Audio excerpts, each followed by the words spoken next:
I go by Gnostic informant. My name's Neal. Very much devout Christian for a long time. And I say this a lot, but I kind of studied my way out.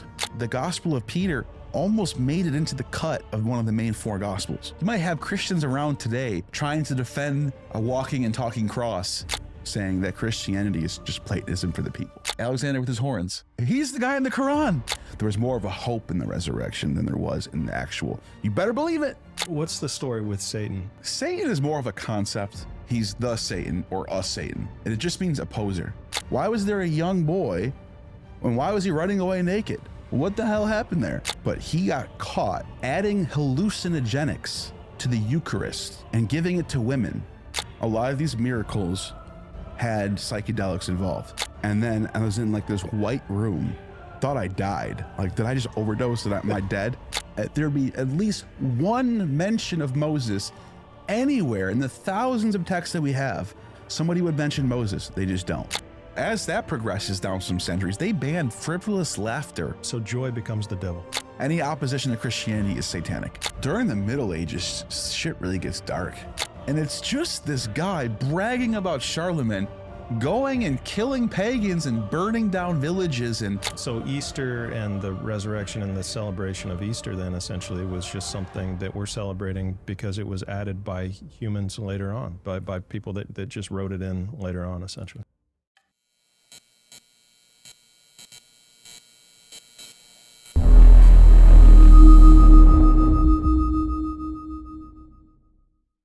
Well, cool, man. You want to introduce yourself and tell me a little bit about your channel and what you do? Yeah, I go by Gnostic informant. My name's Neal.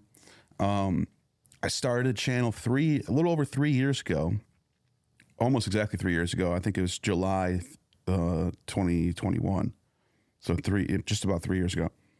And I started to do it just for fun. I was somebody who had a long history of digging into ancient sources because I was for a long time a Christian, a Bible believing, like very much devout Christian for a long time.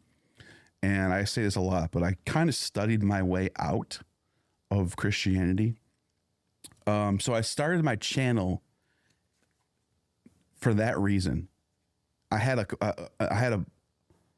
an axe to grind, kind of. I don't anymore. I have a different stance today about religion and Christianity and people having faith and appealing to higher powers to get through hardships and bury dead ones, that stuff, that type of thing. But at this point in time, 3 years ago, I was on fire for a sort of an anti-apologetics move, trying to disprove the Bible and facts that will shake your faith, that type of stuff. Mm-hmm. So I went heavy and I started interviewing a lot of academics that study the Bible. For example, like Candida Moss, I had her on to discuss the persecution of Christians. Everybody thinks the Christians were the persecuted class and they sort of took over the Roman Empire against all odds. Well, she dug into that. And it's actually turns out that, yeah, Christianity had it rough for a little bit early on. But as time progressed, they sort of became nobility. They sort of became a privileged class during the Severan dynasty, for example, which is in the early 200s. They were one of the empresses, Julia Mamaea, the mother of Caesar Alexander Severus. His mother was a Christian. So she's like the most powerful woman in the entire Roman Empire is a Christian. So, and then you have like Philip the Arab, not long, few decades after that, getting baptized and showing his solidarity with Christians. They're printing Christian coins during this era in the 3rd century with the scenes from the Bible on it. And this is all before Constantine. But right before Constantine, everyone knows Constantine is the one who legalized Christianity and he became a Christian. He sort of made Christianity the status quo. But right before Constantine, there was Diocletian. And Diocletian was really rough. He did persecute Christians. So there is some truth to the fact that Christians were persecuted, but it's not as bad as people think it. It wasn't like they were getting tossed to lions in the Colosseum. That sort of is like a mythology that they sort of created over time. The same way we today talk about, oh, George Washington never told a lie. Those things happen. I mean, people make up, stories about the past, and they sort of have like a little reflection of truth in them. They're a little bit, sometimes they're emphasized a little bit. But anyways, back to what I was saying.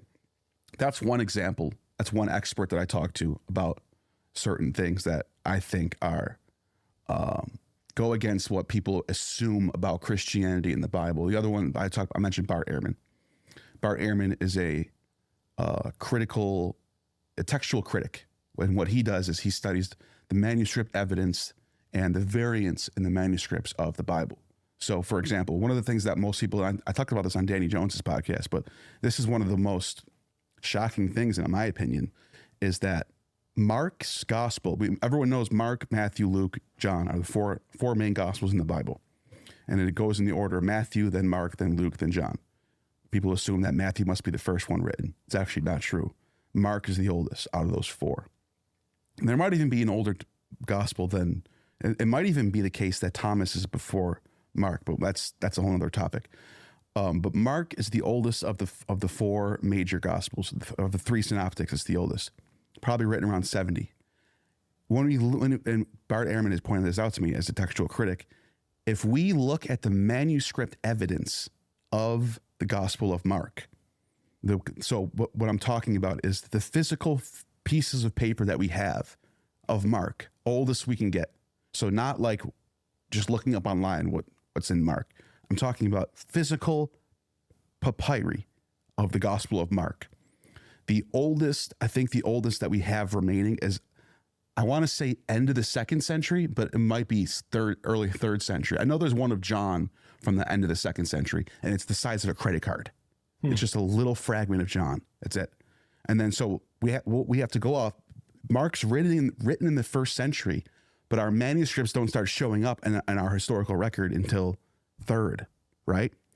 But what's even stranger than that is when we examine those manuscripts, there's a whole chapter missing at the end. That's the one.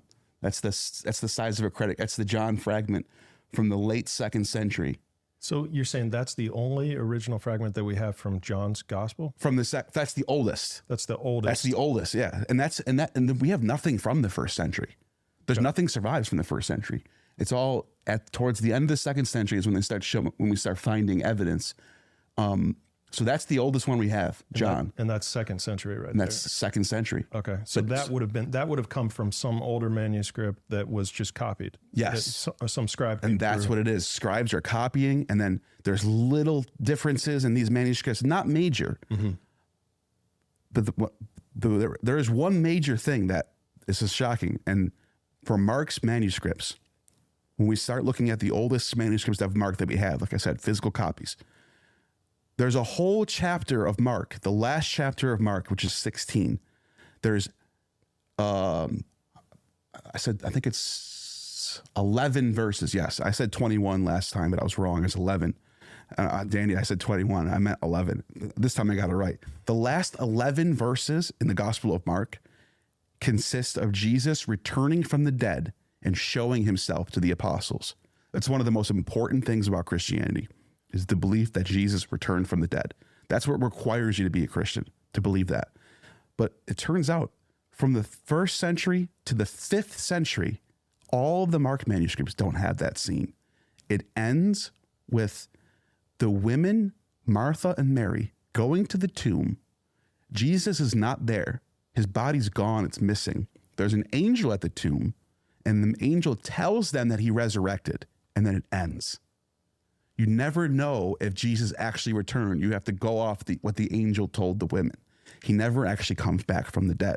So and the reason why I emphasize this is the oldest Bible story, Mark. It's the oldest New Testament gospel. And you're telling me that the first person to pen the gospel about Jesus, they didn't include the most important scene, which is Jesus returning from the dead. That to me is so mind-blowing. And the first time you see Mark fix itself and add those 11 verses is in the 5th century, 400s. Wow. So all the church manuscripts before that, even as far as the third and fourth century, they still didn't fix Mark. Now, someone might say, but Matthew and John and Luke, they include the resurrection. Sure, yeah, you can find third and second century manuscripts of Luke and John and Matthew with the scene of Jesus returning. In fact, John even goes to the extent where Thomas touches Jesus's body. They call it doubting Thomas. He's like, there's no way you're back. And he touches him and he can feel his flesh. It's a physical resurrection. Those Bibles, those Gospels, seem to be fixing Mark. So what I'm guessing, based on this evidence, is Mark gets written first. They leave it open. They say the angel tells the women that Jesus resurrected. My guess is that people started to question if the women were telling the truth.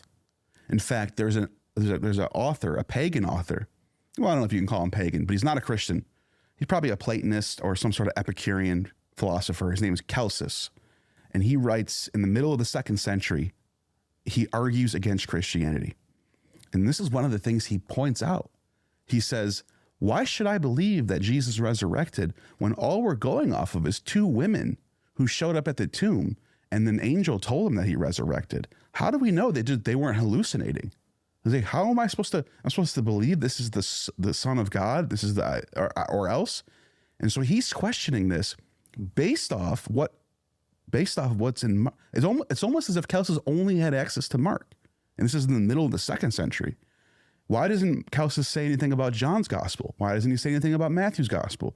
Because if he knew all 4 gospels, he wouldn't make this claim. He wouldn't be arguing about women showing up at the tomb and not seeing and not having a physical resurrection.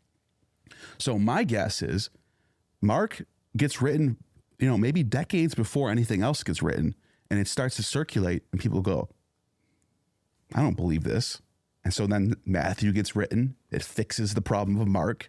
And then Luke probably fixes some problems in Matthew. And then John comes along, and John's the ultimate. Jesus is the Logos. He was there in the beginning. He was always God. Whereas Mark and Matthew progress. He starts off as a human mortal and then becomes God from his resurrection. John's gospel is like, nope. He's always been God. He's been there in the beginning. He took on a fleshly role just to do this, but he was always there.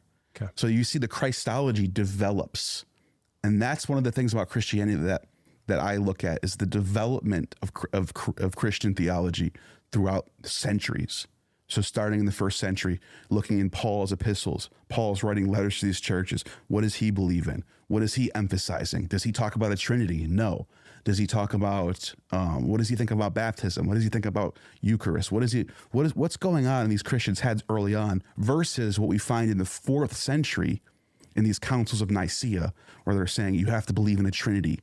There has to be a Eucharist. There has to be this. There has to be that. There has to be bishops. There has to be that. What you see is Christianity in the 4th century is way different than Christianity in the 1st century and the 2nd century. Especially when we get to the 2nd century, you see Christianity is so widespread as far as different opinions about Jesus, different gospels floating around. It's not just 4. There's dozens of gospels, and they all have different spins on the story. And that's where you get the quote Gnostic. These are the heretics. But turns out that these heretics weren't always heretics. They were part of the church and like everybody else. Some of these ancient thinkers like Marcion, Valentinus, the Nicene preacher is what he goes by, Harpocrates, Simon Magus, Saturnius, thinkers like that. Basilides is the one who talks about Abraxas, which is a symbol that I have on my icon for my channel with the bird head guy with the man's body and the serpent legs. And so that's all Christian theology, and that's all considered fair game until the end of the 2nd century, when there starts to be this pushback and they start to formulate what they call orthodoxy. So I'm fascinated by the development of Christianity. Yeah. Fascinating. So you grew up, did you grow up a Christian then? Did you? I grew up Catholic, but it was very secular. Okay. A lot of Catholics will probably identify with this. You know, you go and you get confirmed, you get your Eucharist, you do your reconciliation, you go through the motions, and then it's like, all right, you're done. Yeah. You know, I was obviously baptized as a baby, went through all the motions, and then after my confirmation, I just never went back. And then we would go to church on Easter Sunday. We would go to church on Christmas Eve, and that's it. And sometimes we would skip those. That's how secular my family was. However, in high school, I was kind of a wild character. And, you know, I had good friends, but I also had some questionable friends as well. You know, I was dabbling in different crowds of people. And I ended up, you know, going down a path that is a little dark. You know, I got into, you know, using different substances and I don't want to be too, you know, I don't want to get you demonetized, so I won't get into too many details, but I ended up getting into some things that wound up getting me in trouble. I was arrested multiple times, and the big arrest that happened to me when I was 17 years old. This was in 2007. They gave me 5 years felony probation, and I couldn't stay straight. And I kept violating, and ended up in prison. And that's when I hit rock bottom in prison. 18 months in prison plus 97 days of shock camp. This is like a parole program where they send you, where you wake up every day, do push-ups and run miles and do programs all day, and then they let you out. And that's actually when I started to clean up after that. So that program actually kind of worked for me. But one of the things I picked up while I was in prison was going to the Sunday services, and became born again. So I didn't go back to Catholicism. I went to evangelical Baptist or Protestant Christianity. Dove headlong into it. You know, I kind of have an addictive personality. And so I kind of converted my addiction towards the wild, you know, things that I was doing before, and then moved the addiction over to religion, and became a fundamentalist, full-blown Christian, believed everything about the Bible, was extremely serious, was going to church twice a week. You know, I was I was one of the people who had a key. I would show up early. I was the first one there. I actually was the pastor that I was who owned the church that I was going to, wanted to start recording his and live streaming his services. So, you know, I had the job of getting there, setting up the microphones and cameras, and record. And I was the guy in the back room, making sure the cameras were on, checking his audio. So I had like a job at the church, and that was my life for years. That's what I did for years and years and years. But as I was doing that, I was also studying. I was learning Hebrew. I was learning Greek. I wanted to compare. And the reason, this is actually a very specific reason why I started doing this. I was at a church that was King James only. What that means is they follow the King James Bible. I don't know what that is. Yeah, it's a 1611 Bible. And this church that I was going to believed that in 1611, King James authorized a Bible that was more divinely inspired than the original Greek and Hebrew. Okay. So this English Bible is more important than the Hebrew and the Greek, and it's in English, and it's written in Old English, like "Ye thus spaketh the Lord." That's how it's written. Okay. And so they believe that this was the most inspired Bible. It was the finished product of the Bible. That it took 1,600 years for this thing to develop, but it became, and it's like America's chosen, and like it's very weird. Republican, right-wing kind of church, which was also a big part of. It did help me as far as getting fulfillment in life, and turning away from some of the things I was doing before, which I continue to do today. Like I don't relapse or go back to using those substances, those drugs that I was doing before. Totally past, gone like that. I don't do that anymore. I've been very good at that. But So it did fill a void for me, but I wanted to know, is this true? Is the King James Bible really perfect and pure? And is it really because they would say these modern Bibles like the NIV and all these scholarly Bibles that they're coming out with, they're all wrong and they're deleting verses from the Bible. And I wanted to know, is it true that they're deleting verses from the Bible? Because the King James Bible has more verses than these other Bibles do. So are they really deleting verses? That would be like evil. Turns out that if you actually check the original Greek manuscripts, like we were talking about before, the oldest manuscripts in Greek, there was actually Latin Bibles that added verses in the 5th and 6th century. And those Latin verses that are added on get picked up in the English. So King James has added verses. It's not the other way around. It's actually that King James has verses that were added centuries later, and these scholarly Bibles are doing the right thing and going to the original manuscripts and translating those. Now, if you look those up, it'll say verse omitted. And the only reason why it says verse omitted is because they started the numbering system from the King James Bible. So the King James Bible puts out these Bibles with a numbering system with verses, chapters, numbers. And then when these modern Bibles that are going back to the original Greek start coming out, they're using the same numbering system, but they have to get rid of the verses that are added. So it'll say verse omitted. And that's why these King James churches are allowed to say, see, he's got these examples of verses that are added, omitted verses. Yeah. King James Bible. And it's if you read the reason, this verse closely resembles Mark 9:29, but lacking in Matthew. Yeah. So these Latin church Bibles that come out later on in the 5th and 6th and 7th century, they're trying to unify the Bible.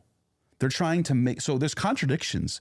Matthew, I'll give you a prime example of a major contradiction that's not up for debate. It's just a pure contradiction. In Luke's gospel, there's a birth. The narrative about Jesus' birth happens when the census was done by Quirinius. I think that's how you pronounce his name. He's a Roman governor. He's the governor of Judea, and he performs a census of Judea to give to the emperor and Augustus at the time. And they send in this census. If we look up the history of that, when it actually happened using Josephus and other sources, that happened in 7 AD. Wait, how is Jesus born 7 years after Christ? That's weird. But in Matthew's gospel, Jesus was born during the reign of King Herod. King Herod dies in 4 BCE. So in Matthew's gospel, Jesus is born 4 years before Christ. What? And in Luke's gospel, he's born 7 years after Christ. That's a big gap. So, okay, what's going on here? Well, the Bibles have contradictions, which is fine. They're written by people who don't really know. They don't have the internet. They can't look up when was the year 1 or whatever. They're just, they're guessing on when Jesus was born. We were able to check this out now. So that's one of the contradictions.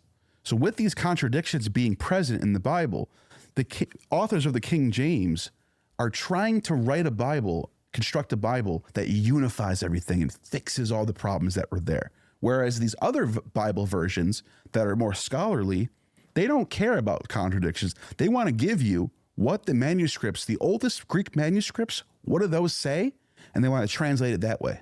So those modern Bibles that people say are evil, that omit verses, are actually giving you what the original Greek says, based off the majority of the manuscripts. Obviously, you can't just pick one manuscript and translate that, but they go off of what are the first century, we don't have the first century. What do the 2nd and 3rd, 4th century Greek manuscripts say? And then what's the unified expression of those? That's what you get in these other Bibles. But the King James is looking at what's the best Bible we can put together that makes the most sense, that's unified, that gets people to believe. And that's why they think it's divinely inspired, the King James onlyist. Okay. Any questions on that? I think your brain's almost done. No, I mean, my brain is no, there's a lot there. There's a lot to unpack. I mean, how many contradictions are we talking about biblically? A lot. Just like, well, a lot of them are minor. Yeah. Some of them might say, and he cursed the fig tree. And the other one might say, and he spoke to the fig tree or something. So there might be like a different expression on what Jesus was doing or something like that. I'm just, that was a made up example. So some of them are minor, that they don't really cause problems per se, but the one that I just gave you, like the birth narrative, like that's a 10-year gap or 11-year gap on when Jesus was born. So either they're both wrong or one of them's wrong. But, you know, and so the church, the way they get around it, they'll say the details aren't that big of a deal. It's about the inspiration of the gospel author to write the story. They can get details wrong and still be inspired. All right, fine. But yeah, there are some examples of contradictions that are pretty major. And another one is in the New Testament is drawing from the Old Testament. Oftentimes you'll see things written about in the Old Testament prophets that get applied to Jesus. One of them is the suffering servant motif that we find in the book of Isaiah, where there's Israel is suffering at the hands of the Assyrians, and there's the poetic expression that Israel is kind of a person and is suffering for the Lord. Well, that motif gets applied to Jesus going to the cross. He becomes the suffering servant. He is fulfilling that prophecy. But in the Hebrew version, there are certain things that are there. The way it's written in Hebrew, it'll say something like, dogs surround me in Hebrew. In the Greek, it'll say, they pierced my hands and feet. So then you look at the New Testament and they're drawing from, they pierced my hands and feet, which means they're drawing from the translation of the Septuagint, the Greek Old Testament. They're not drawing from the Hebrew, which they claim to be doing. So you get that's kind of a contradiction. It's like, which Bible are you using? Are you using the Old Testament that was written in Hebrew, or are you using the Old Testament that was written in Greek? And they're claiming to be drawing from the Hebrew, but they're clearly not. They're drawing from the Greek because they want to be as Jewish as possible. So you get contradictions like that. But yeah, so they're not, a lot of them aren't major, but a lot of them are, a lot of them tell us a lot about the author or what the author had to their disposal. Right. But one of the biggest contradictions, or one of the biggest issues, then, is that Mark's gospel had for the first. So Mark's gospel had Jesus just dying, and then two ladies came into the tomb. What are their names? Martha and Mary. And an angel told them that. What did the angel say to them? The angel says, because they're weeping, and they're crying, and they get to the tomb and they go, "Where's the body of Christ? Where is he?" And the angel says, "No worries. He is resurrected."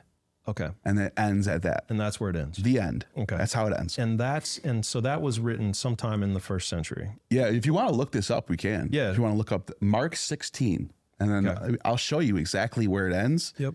And I'll show you where the new verses start. But what were you saying? Yeah. Well, it's just incredible to think about that. So go ahead, finish your thought, and I'll show you. Just that it's like, it's incredible to think about when you think about that this is the entire Christianity is based on Easter and the resurrection, but the resurrection didn't really happen. And that's what I'm saying. Oldest, Mark is the oldest gospel. Mm-hmm. And it's the first time this story gets told, they don't include the most important part.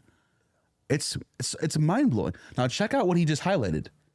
It says the earliest manuscripts and some other ancient witnesses do not have verses 9 through 20. So what I'm telling you is not some like thing that I discovered or everyone doesn't know this. Everyone knows this and agrees on this. BibleGateway.com. This is BibleGateway.com. So look at, this is the last chapter in Mark. And it says, when the Sabbath was over, Mary Magdalene, Mary the mother of James, and Salome. I'm sorry, I said Martha, it's Salome. Yeah. And some of the other stories, it's Mary and Martha. Anyway, it doesn't matter. In this particular gospel, it's Mary and Salome bought spices so that they can go and anoint Jesus' body. By the way, that's why he's called the Christ, because he's anointed. So this is a super important verse. And look, when they get there, it says they asked her, "Who will roll the stone away from the entrance of the tomb?"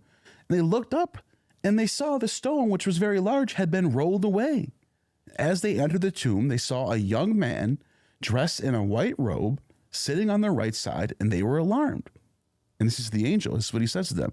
Don't be alarmed. You are looking for Jesus the Nazarene who was crucified. He has risen. He is not here.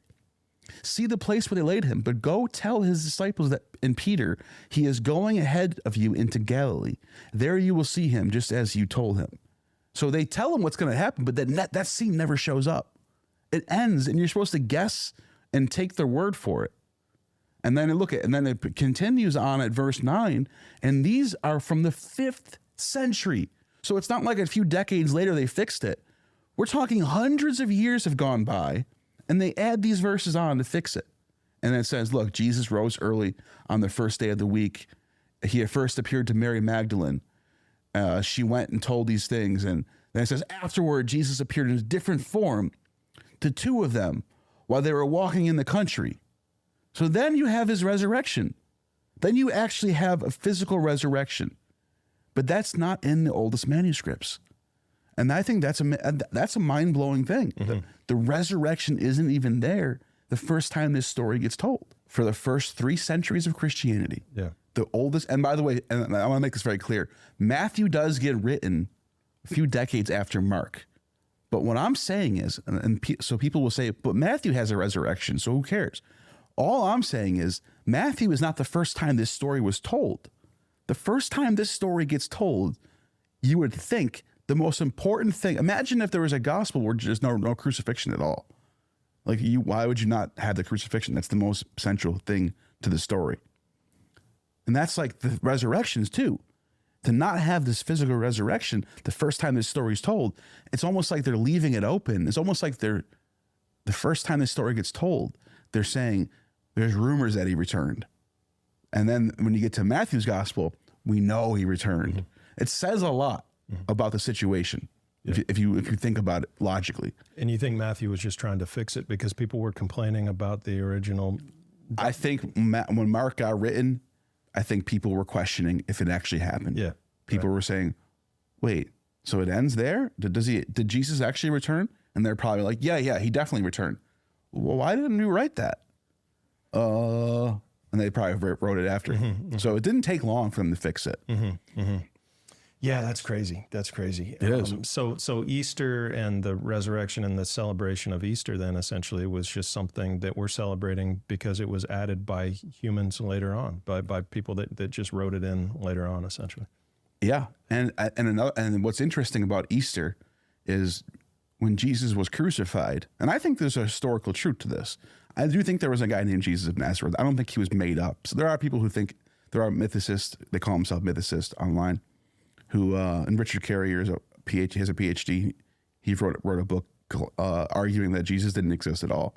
So there is some people who believe Jesus didn't exist at all. I don't believe that. I think there was a guy, and I do think he was crucified. And I also think that it probably happened during the Passover. I think there's good reason to believe that this guy went down to Jerusalem during the Passover, got in trouble, and got in some political upheaval and trouble, and wound up crucified during that, maybe not during the same week as the Passover, probably close to it. And because it happened during this time period, they're going to think, okay, what's the Passover about? Oh, it's about the Passover lamb that's sacrificed. So there's a sacrifice that the Jews were doing during the Passover, which is March 25th. That's the day of the Passover. And so if Jesus got crucified during the time of the Passover, it's only normal to think he was the Passover lamb. He was the sacrifice. It's all making sense. So then they start writing these legends. And that's why I think, so Easter not only has to be the physical belief in the physical resurrection happening 3 days later, but it's also the earliest first day of the 3 days, which is him being crucified. So it's the death and the resurrection. So even if there was, let's just say in another universe, there's only one gospel and it ends abruptly with the women at the tomb, you could still have Easter, but they just wouldn't emphasize the physical resurrection. It would be emphasizing the hope in his resurrection. And that's what I think was going on in the earliest stages of Christianity. There was more of a hope in the resurrection than there was in the actual, you better believe it. There's more of like, Jesus went down to Jerusalem during Passover. He got crucified, and we hope that he's resurrected so we can resurrect with him. That's what I think. That's how I think it started out. Okay. And then it progresses. Yeah, I love it. What can you walk me through the day in the park when Jesus was arrested? This is the interesting thing. This is in Mark's gospel, the first gospel. Okay. So the first time this story gets told, there's a passage in Mark 14, right before Jesus gets arrested, where he goes into the Garden of Gethsemane. Sorry, I always say that wrong. And it's a very strange passage. And there's a lot of debate on what it actually means or what's going on. But he's sitting there at night, in the middle of the night, and he's like praying profusely and sweating and bleeding and stuff, all this crazy stuff that it says. And then Peter shows up, or not Peter, Judas shows up with the cops, basically. You know, they're there to arrest him. And it says randomly that a naked boy ran away. His sindone fell off, which is a garment that and if you check right before it says Jesus arrested, or no, right here. Yeah. Now, just as he was speaking, Judas, one of the 12, appeared. With him it was a crowd armed with swords and clubs, sent with chief priests, the teachers of the law, the elders. The betrayer had arranged a signal with them. The one I kiss is the man. Arrested. And, walks up, he kisses Jesus. And then it says, am I leading a rebellion? And then in the Greek, it says, am I a leistes? And that word leistes means like pirate. Am I a pirate? What are you arresting me for? What did I do? And then it says in 51, a young boy, and neoniskos, which is usually for like a young teenager. That's what it usually means. Wearing nothing but a linen, a sindone in Greek, was following Jesus. And when they seized him, he fled naked. And that's the end of the chapter.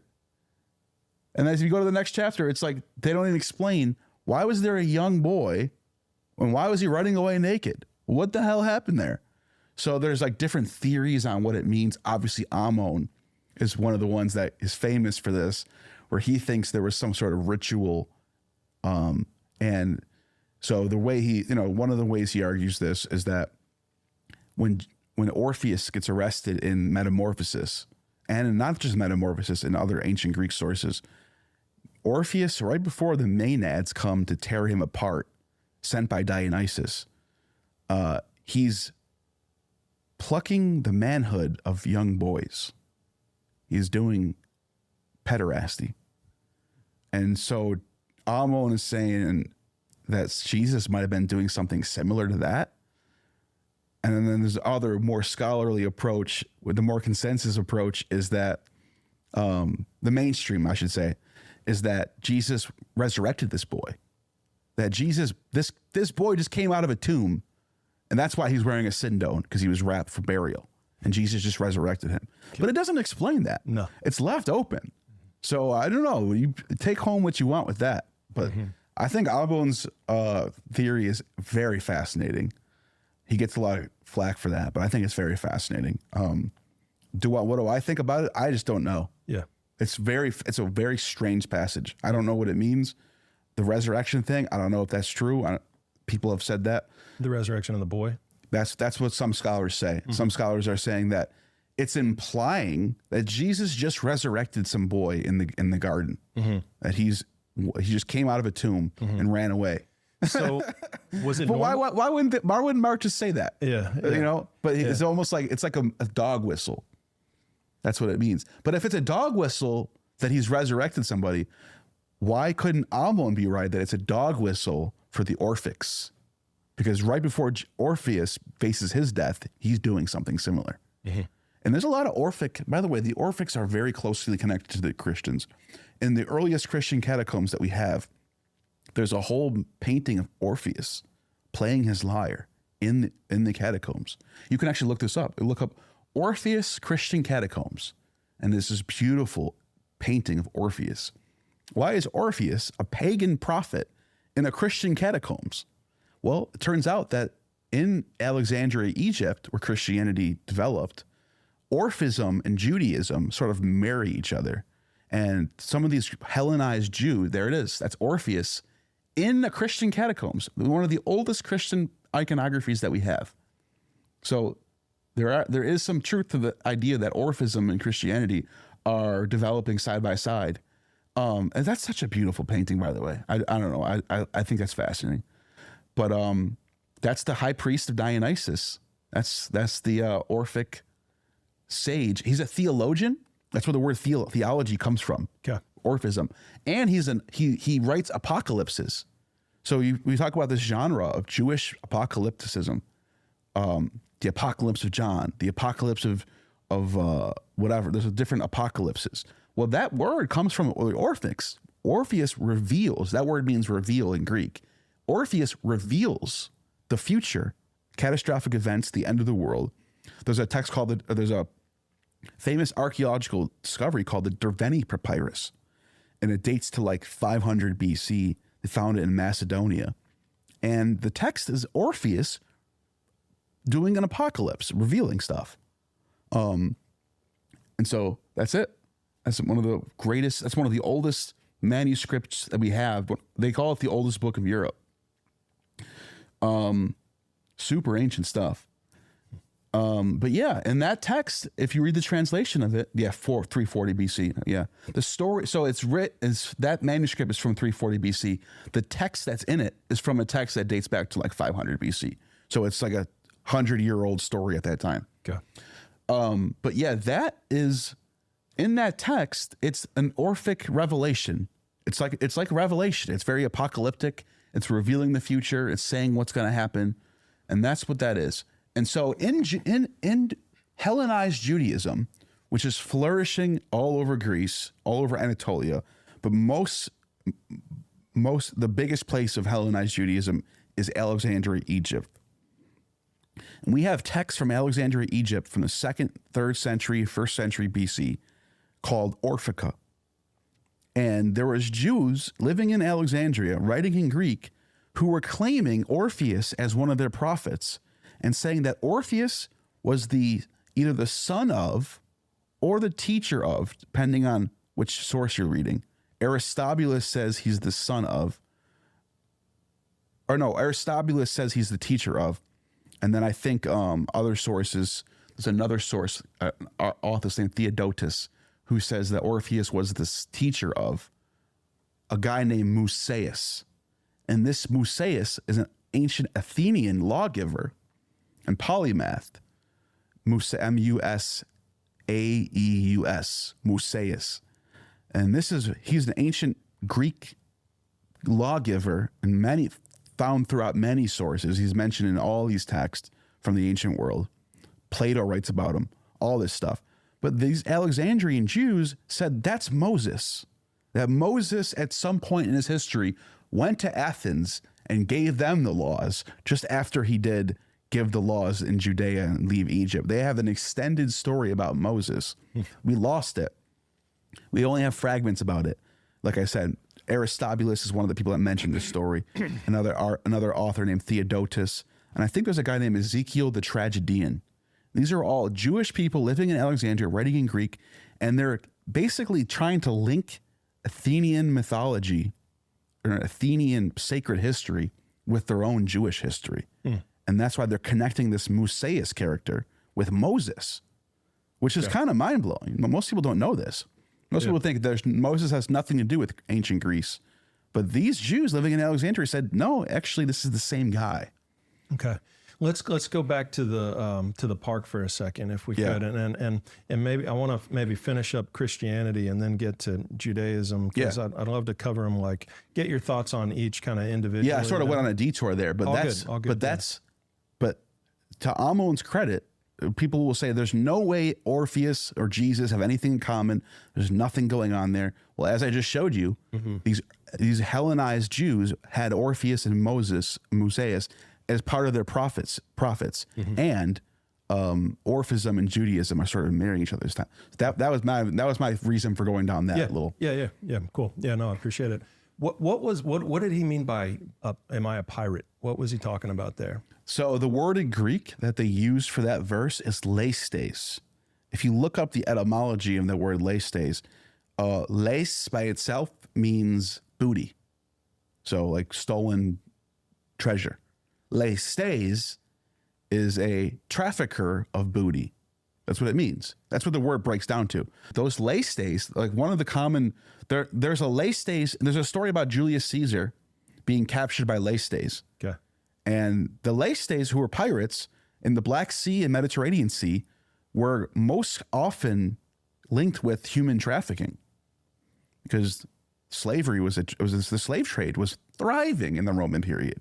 If you captured a Scythian, you could bring him to the Romans and they'll buy him for a whole bunch of money. You're rich because somebody wants to have a slave to run their vineyard.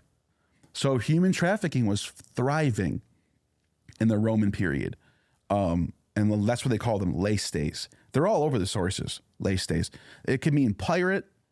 It could mean, yeah, that's what it means. It means pirate or some sort of human trafficker, or some sort of like, yeah, that's what it means. Like a rogue figure, like a rogue warrior in the seas. So the only thing the only thing that we really have from Jesus' arrest, the day that he was arrested in the park, was that's all we know. He screamed, "What am I, a pirate?" And then a little boy ran away naked because his little thing fell off of That's him. all it says. That's all that we know. He's in the park, the garden, which is, I've been there. I've been to Jerusalem, and I went to, there's two locations that they think is the Garden of Gethsemane. They're right next to each other. That location is a cemetery. People are buried there. It faces Jerusalem because the way today it's a cemetery. Today you go there, and the graves are facing Jerusalem because they have the belief that when the world ends, the graves are going to open up and everyone's going to be facing Jerusalem to see the Messiah and see God. That's why they have it. So the graves are facing Jerusalem. This is where Garden of Gethsemane is. You can walk there right from Jerusalem. It's right there. It's up on a hill. Pretty beautiful. There's a church there too. By the way, I went into this church and they have Bible scenes painted on the walls. It's an Orthodox church. Very beautiful church. One of the scenes they had there is the arrest of Jesus. And they have you can see the kid running away with it, but they have him covered up. They don't have him naked. But they have that scene in the Bible, and it makes sense that they would have that scene there because they're parked right next to it. But they have a whole bunch of Bible scenes, and there's one of them, the scene of Jesus' arrest, and you can see the child running away. They actually included that in the painting. So up to this point in Mark's gospel, when Jesus was arrested and screams out that he was what am I, a pirate? And then little boy runs away that he was with. How does Mark portray Jesus up to that point? Like what do we know about Jesus from the beginning? Way Mark portrays him, he's very cynical. Seems like he's kind of short-tempered. He thinks of the status quo of Judea and the chief priests and the elders as problematic. He's going against the grain. He also has stoic tendencies where he seems to be content with less. He doesn't seem to be wanting to be a great king with armies or wealthy. So he has that going for him. He's also what they call Middle Platonism. Middle Platonism is the philosophy of the day. It basically is Platonism plus Stoicism, and the emphasis on a spiritual afterlife and the belief that that your soul is immortal. And this seems to be the thing that he is pushing. His main philosophy seems to be aligned with Middle Platonism, and Jesus is constantly teaching about the immortality of your soul. And so that seems to be his message. Other than that, yeah, he has a parables attributed to him. You know, he's got all these wise sayings attributed to him. So he seems to be sort of a wise man. He seems to be pretty educated. Yeah, but he's cynical. He's looking at things differently than everybody else at that time. He's pushing back against status quo, and he's very cynic. And so he's thinking that the soul is immortal, and he's trying to teach people that their soul is immortal, and potentially that they are not their soul, or that they are not their body, that they are not their is any of that. What's in he seems to be teaching about a spiritual kingdom. Okay. Where at the time period, what was the status quo at the time was a physical kingdom, that the Messiah would come and rule in Jerusalem. And that was a physical kingdom. That's what the Jews believed in. Where Jesus comes along and says, no, the spiritual is not of this earth, or the kingdom is not of this earth. It's greater than that. You couldn't even imagine how great this kingdom is. It's completely spiritual. It's actually within inside of you. That's one of the things that the Gnostics really picked up on this. They focused not much on Jesus' death and resurrection, but more about the spiritual aspect, the kingdom of heaven, the gnosis, the divine inspiration, that type of thing. And that's where you get this split between people who believe in Jesus. But anyways, back to Jesus, he's emphasizing a spiritual kingdom that is greater than the kingdom of Jerusalem of that's physical. Yeah, it's like the fifth dimension. We got length, width, and height, and time, and spiritual is maybe the fifth dimension that Jesus is. And that comes from Plato. Actually, Plato was one of the first philosophers to get into the idea that there is higher realms. There are forms that are perfect. Like everything has its form. There's the perfect man. There's the perfect God, even, who he doesn't even name. He just calls it the one, the craftsman or the demiurge, or And this God is so perfect and he's eternal that humans can't even get to him. We need mediators. We need lesser gods called daemons to interact with that. And it's funny because that's what Platonism teaches, but Jesus becomes that mediator. He becomes that interactive daemon or angel or whatever you want to call it that humans can use to get to God. So Christians pray to Jesus, and Jesus is the mediator between God the Father and you. So it's lined up with Platonism. Christianity, Nietzsche was famous, Friedrich Nietzsche was famous for saying that Christianity is just Platonism for the people. It's basically Platonism with a myth attached to it about Jesus and a story to go along with it. And what is Platonism exactly? Platonism is the philosophy of the ancient Greeks that Plato formulated at first. It develops past Plato. But anyways, just to give you a rundown of how you get there. Before Plato was one of the students of Socrates, and Socrates was a teacher who he kind of wasn't the first postmodernist, where he taught people that there is no truth. There's different perspectives. You should question everything. That's sort of what his main thing. So a lot of his students had varying opinions. There's Diogenes the Cynic was one of his students, and so Stoicism comes out of that. And then you have Plato. What Plato is doing is he's unifying all of these philosophical and theological theories of the day. So Pythagoreanism was big. Plato was actually a Pythagorean himself. Pythagoreanism was a mystical school of thought it relates to like Dionysian, Bacchic inspiration, being inspired by the muse. So different playwriters can be inspired by the muse in different ways. Pythagoreans really focus on the divine inspiration, mania. Plato writes about mania in his book called Phaedrus. So Plato is developing these ideas and sort of unifying what Thales, which was a philosopher before him, what he taught, what Parmenides taught, what Heraclitus taught. These are the pre-Socratic philosophers. And Plato's trying to make sense of it all and unify all this stuff into what we get as Platonism. As Platonism develops, it starts to merge with Stoicism, which is what we were talking about yesterday. Stoicism is this idea that life happens and you should not let life devour you. You should not fear death. You should not fear the unknown. Let things happen as they come. Deal with what you can. And Stoics are very, very, it's a very aesthetic philosophy where you're actually practicing things. It's not about just believing things. It's about doing things. It's about acting a certain way. And as Platonism is more abstract, it's about the belief, the idea that there are forms, that there are perfect things, that, there's a couch right here. It's not just atoms and void. It's an actual couch and it has an identity. So that's the idea of forms, right?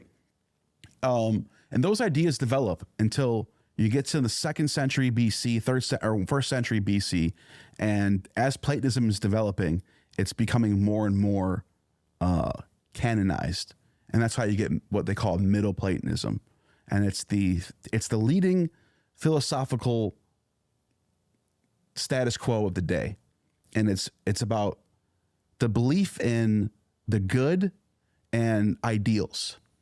So it's like what we're seeing is that you're starting to get a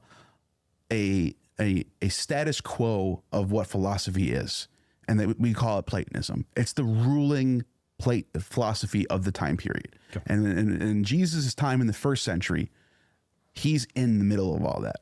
He's a part of that soup that we call Middle Platonism. There's just no, and even before Jesus, other Jewish thinkers like Philo of Alexandria was also a Middle Platonist.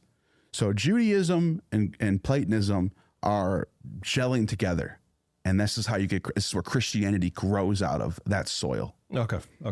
So Jesus, as he would a lot of his stuff from early on in Mark's gospel then would have been preaching to people about the eternal spirit and the God within and that type of thing. And do you think that it's possible that when he was talking about about the spiritual dimension and the God within him, that was misinterpreted for I am God?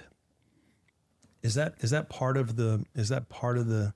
That's what some people think. Yeah, there are people who actually theorize that Jesus was. Some people think like maybe Jesus was teaching that we're all God. We're all a part of God in a sense, that God's within you, that you can be inspired by God just like anyone else can. You don't need to go to a high priest. You can do it yourself. And then that can be misconstrued with Jesus saying, I'm the only one who can do this. I am the one who's God, not you, just me. So you can, and that's where you get to this divide between the Gnostics and the Orthodoxy. Yeah. Where the Gnostics are picking up on the idea that anyone can attain gnosis. And in fact, there are actual cases of early Christians in the 2nd century becoming deified and having their own temples dedicated to them. One of the examples was, what was his name? Oh, Harpocrates. He was a young Christian from the year 100. I think he died. He was born in the year 100. He died in the year 117. So he was only 17 years old, and he was a wise sage, and he wrote a bunch of texts in his lifetime. One of them was called I think it was called the Republic, actually.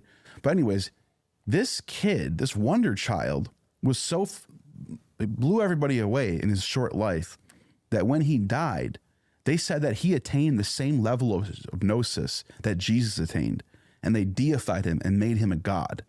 So in Christianity, you actually do have examples of people claiming that anybody can do what Jesus did and become a son of God. On the other side of that coin, as you mentioned, there are other people who interpreted this to say, no, that only Jesus is the son of God. And that's what he meant by that, saying that, he's saying, I am he. That means he is God. And that's only for Jesus and nobody else. So I am a son of God versus I am the son of God. That was changed by someone who's writing the copies at some point in time, right? That's my understanding, is that Jesus actually said I am a son of God, and that was changed to I am the son of God. That I don't know. I don't know if there is any manuscripts that say I am a son of God. But it's possible, like I said, we don't have any manuscripts before the end of the 2nd century. It's possible that there might have been in the earliest lost fragments that he might have said, I am a son of God or something. You might be right. I just don't know if we can find that. But I wouldn't be surprised. That somewhere, but I haven't verified. I wouldn't be surprised if that something like that is possible. Yeah. Interesting. So, the miracles that Jesus performed. Always question those a little bit, I think. And in the time period that Jesus was around in, there was a thriving.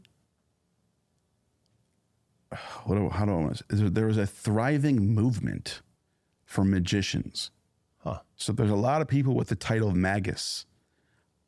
Simon Magus is one of the famous examples from the book of Acts, and he's performing magic rites. It even says that he's in the book that he's actually doing this stuff. It doesn't even say that it's fake. It says that he was doing many wonders in the land of Samaria. But he's not the only one doing this. And in Jesus' time, wonder-working miracle workers, miracle sages, was everywhere at this time period. It was all the craze at the time period. But there are examples. There are, like, I think Lucian writes about this, where there's people who have like trap doors, and they're doing things to, they're causing illusions to get people to think that they're performing miracles. This was a thing of the time period.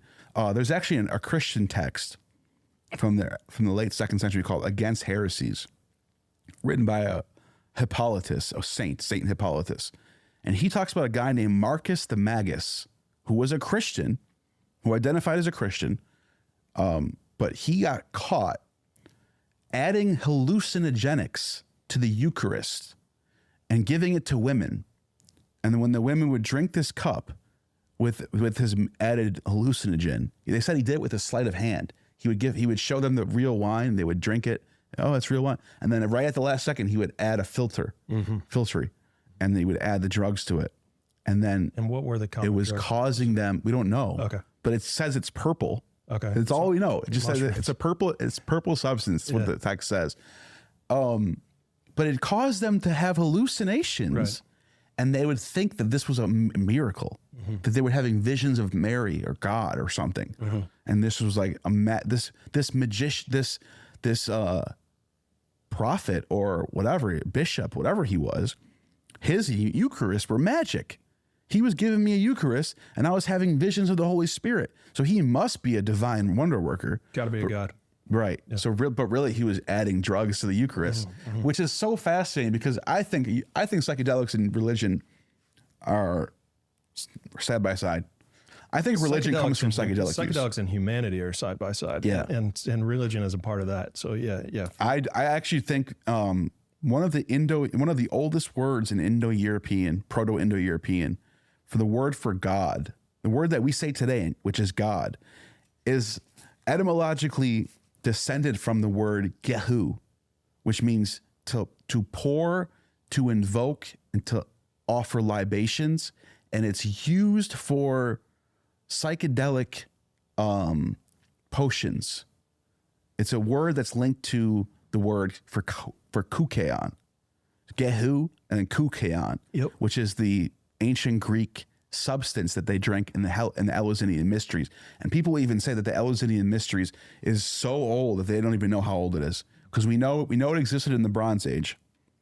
This is Brian Murarescu's work that I'm super familiar with, the Immortality Key. Immortality Key. Yeah, he writes about this. And even in the Bronze Age, it was considered ancient. So who knows how old? It might even be a Stone Age, late Stone Age religious institution where they drank this koukeon. And that word koukeon is etymologically tied to the Proto-Indo-European word that's related to the word for God. So to be inspired by God is linked by the word God itself.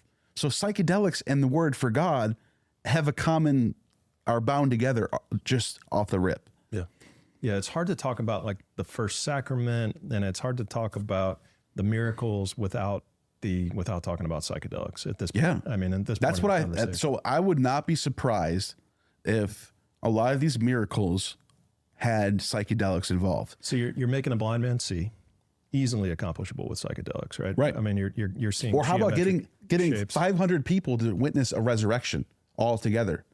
There have been studies about people who have shared visions who take psychedelics together.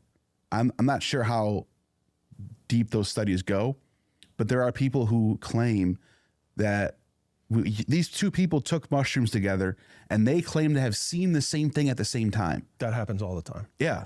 So it's like, if that actually did happen, because Paul's epistles are older than the Gospels themselves. And let's say that, for example, Paul is telling the truth. Paul claims that 500 people witnessed Jesus return. And this is before Mark. This is in the 40s AD. And let's say Paul was correct, that 500 people did see Jesus return. How do we know they weren't taking us? How do you know they didn't have a Eucharist that day and they all didn't take some sort of psychedelic? Yep. How do we just don't know. And I would not be surprised at all if early Christianity had hallucinogenics involved.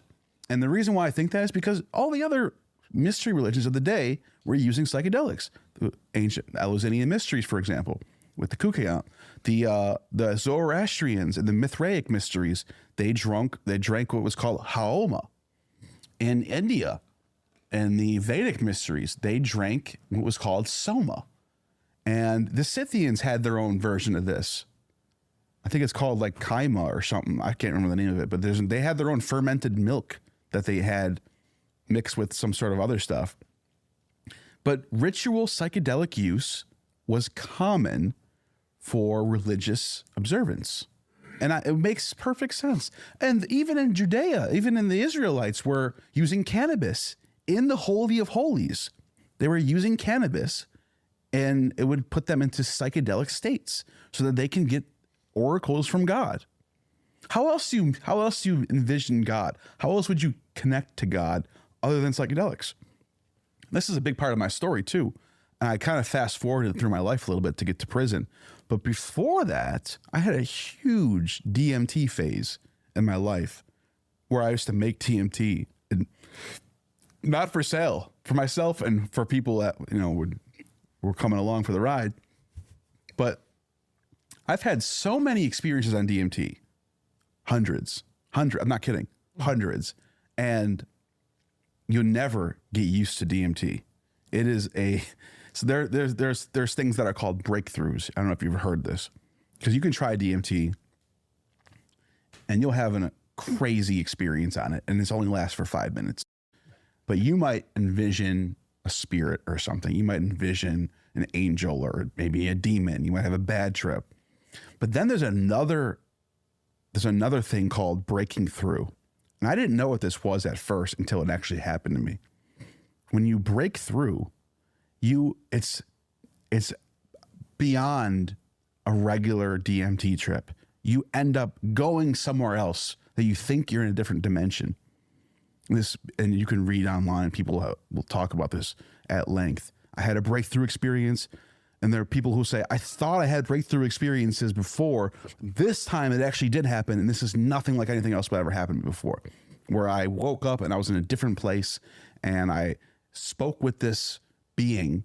We had a telepathic, this actually happened to me one time, where I was by myself doing DMT one time when I was young, and I took the hit, and all of a sudden it was like, whoong, I could hear like vibrating, like sounding of a vibration. And then I was in like this white room, thought I died. Like, did I just overdose? Am I dead? And there was this being that looked like a Vedic Brahmin god. He had multiple heads that was turning in different directions. He was sitting Indian style. He had multiple hands on each side. Like he had like 8 hands on each side going up and down. And he was floating, and he had like planets. It looked like that. It looked just like that. Yeah. Okay. And this is a long time. And I don't know if I've seen this image before, and it came back when I was on DMT. I don't know. I can't explain, but it looked Realer than real, though. It looked completely real. Yeah. Like I was in the room with this thing. Yeah. And I just remember having somewhat of a telepathic conversation with it. And it's hard to remember what was like. That was all in my head, but that's what I experienced. Okay. And then I come right back down. And what does it feel like if it's a 5 minute? What does it actually feel like? It is complete ecstasy. Yeah. It feels amazing. Yeah. You feel warmth. You feel rushing. You feel like you're being coddled by something. It feels it's just pure spiritual experience. Pure spiritual. There are people who have bad experiences with it. I never really had those. Okay. So I can't really speak on that. I've heard people say, I tried DMT, I'll never do it again. It was the worst thing that ever happened to me. I felt like I was gonna have a heart attack. And I'm like, that's not what happened to me. And I've done this many times.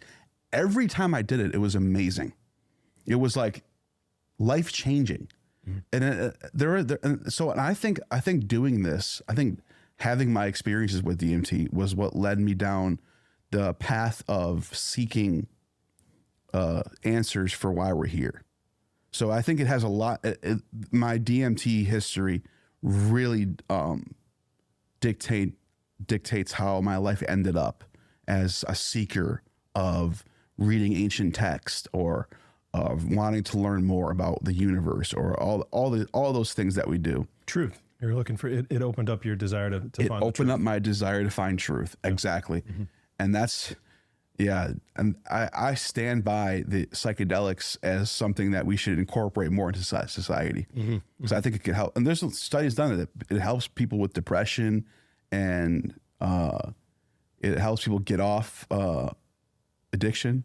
All types of stuff. 100%. That's science. I mean, that's proven now that we're way past that, and people haven't realized. People haven't caught up to that realization yet. That psilocybin, LSD can actually cure mental illness. I mean, I think it does. Yeah, I think mental illness is maybe not even an appropriate word to use anymore. But yeah. But depression, anxiety, any mind sort of. So depression is your mind constantly taking you to the past. Anxiety, your mind constantly taking you to the future. Fear, sadness, regret, depression, PTSD. Yeah, I think it rewired my brain. It totally rewires brains. And because, like I said, I used to be a very horrible addict, and I had a horrible personality, and I'm not proud of my past when I was younger that led me into prison. And I look back and how different of a person I was. But I do think that my DMT use got me out of that and changed my, I think it rewired my brain, because even today, people will say, wait a minute, you were an opiate addict. You tried heroin. You did all this heavy drugs, and you're not like going to AA or NA, and you have a drink of wine once in a while still. How does that work? They're like, aren't you going to relapse? No. And I think I actually attribute it to probably my rewiring from using DMT. Yeah. Because I'm a different person than I was today. I used to do like crazy. I used to be like into gangs and violence and rap music, and I used to think that I was like this hard ass. I still like rap music. I still love the music, but I used to think that I was like this different. I used to have a fake persona that I used to carry myself with, and I think my use of psychedelics woke me up out of that. It got me to think that is not the real you. Like grow up. And it definitely my DMT use is what got me out of that like phase. So speaking of that, speaking of like looking inward, finding the true you, letting go of things and conditioning and beliefs, and letting go of a false self and finding who you truly are, looking inside, the I am, the kind of a lot of what Jesus was talking about. Oh yeah, I still think Jesus was a great teacher. Yeah, no doubt. Yeah. So was he, I mean, when we go back to maybe some of the miracles for a second, and when you talk about changing water to wine, easily accomplished with psychedelics, when you talk about a burning bush, something that you might see with psychedelics, a blind man seeing, something that easily accomplishable with psychedelics, you think about him and the way he kind of perceived just reality in general. It seems like from what people are writing about him, it seems like it was a similar thing to what you're describing with like a letting go of the ego, which we know is what psychedelics can provide for people. I just wonder about, this is a silly question, but was he really a sheep herder? Is there truth to Jesus? Because I'm thinking about how the Hindus would worship cows, because the cows, on the cows' dung, you would have these mushrooms that would grow from the dung, and so they believe that the cows. Oh, I see where you're going with this. Yeah, so if he had access to that stuff, he had access to it via the sheep that he was hurt. If it was growing out, I don't know. I think I think people, because it does say in Mark and Matthew that he was a carpenter, a tekton, a builder. That means builder, so it doesn't have to be just carpentry. But that's what it says. It says him and his father Joseph. Matthew says is Joseph would. And Matthew's gospel, he's the son of the tekton. So Joseph is the tekton. In Mark's gospel, Jesus is the tekton. So it calls him a tekton. And that might be the case about him, but it also does call him a pastor. And now it's supposed to, most people say it's metaphorical, as in he's pasturing his sheep that are his disciples. But he might have had access to people who were pastors, and that Judea and Nazareth was a countryside. There's a lot of pastors around there. I wouldn't be surprised if they had access to that stuff. Mm-hmm. I think everyone always knew about mushrooms. I think it's just I think mushrooms are more common than people think. For sure. They're so easy to get. So they're everywhere. You just got to have cows. Right. They just grow. Yeah. So like you don't have to, it's not some big process in finding psychedelics. Right. And psychedelics are everywhere. Yeah. And they're all in nature. We know they go way past Jesus' time. I mean, they go and not only that, way. To make DMT, you have to cut roots and blend up roots and crush up roots and extract the DMT from the roots using heated water and adding some certain substances that get MAO inhibitor. So I learned how to do this. I can actually do it right now. But anyways, in ancient Greek sources, the sorcerers are called root cutters. They cut roots, and they're sorcerers performing magic. Why are they called root cutters? Mm-hmm. Because they're using roots to produce psychedelics. Mm-hmm. And this is why I'm not even making up a new theory here. This has been widely written about, that the term root cutters in Greek is tied to psychedelic use. So sorcery and magic is like this with psychedelic use. Mm-hmm. So if Jesus was a sorcerer or a magician or a miracle working sage, it's possible that he had ties to the root cutting community. Gotcha. 100%.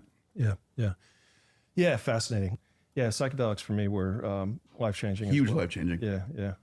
Like more of like a wondering thing, like about things. Like I never really was like that. I was so narrow-minded in my youth and my teens and my early 20s. Mm-hmm. So narrow-minded, only concerned with partying, going to clubs, getting high, feeling good. It's always about the physical, the emotional. Like I need to feel good, so I need to do this, or I need to drink, I need to have wine, I need to do that. Right. And now I'm more about I'm more about like wondering the grand scheme of things.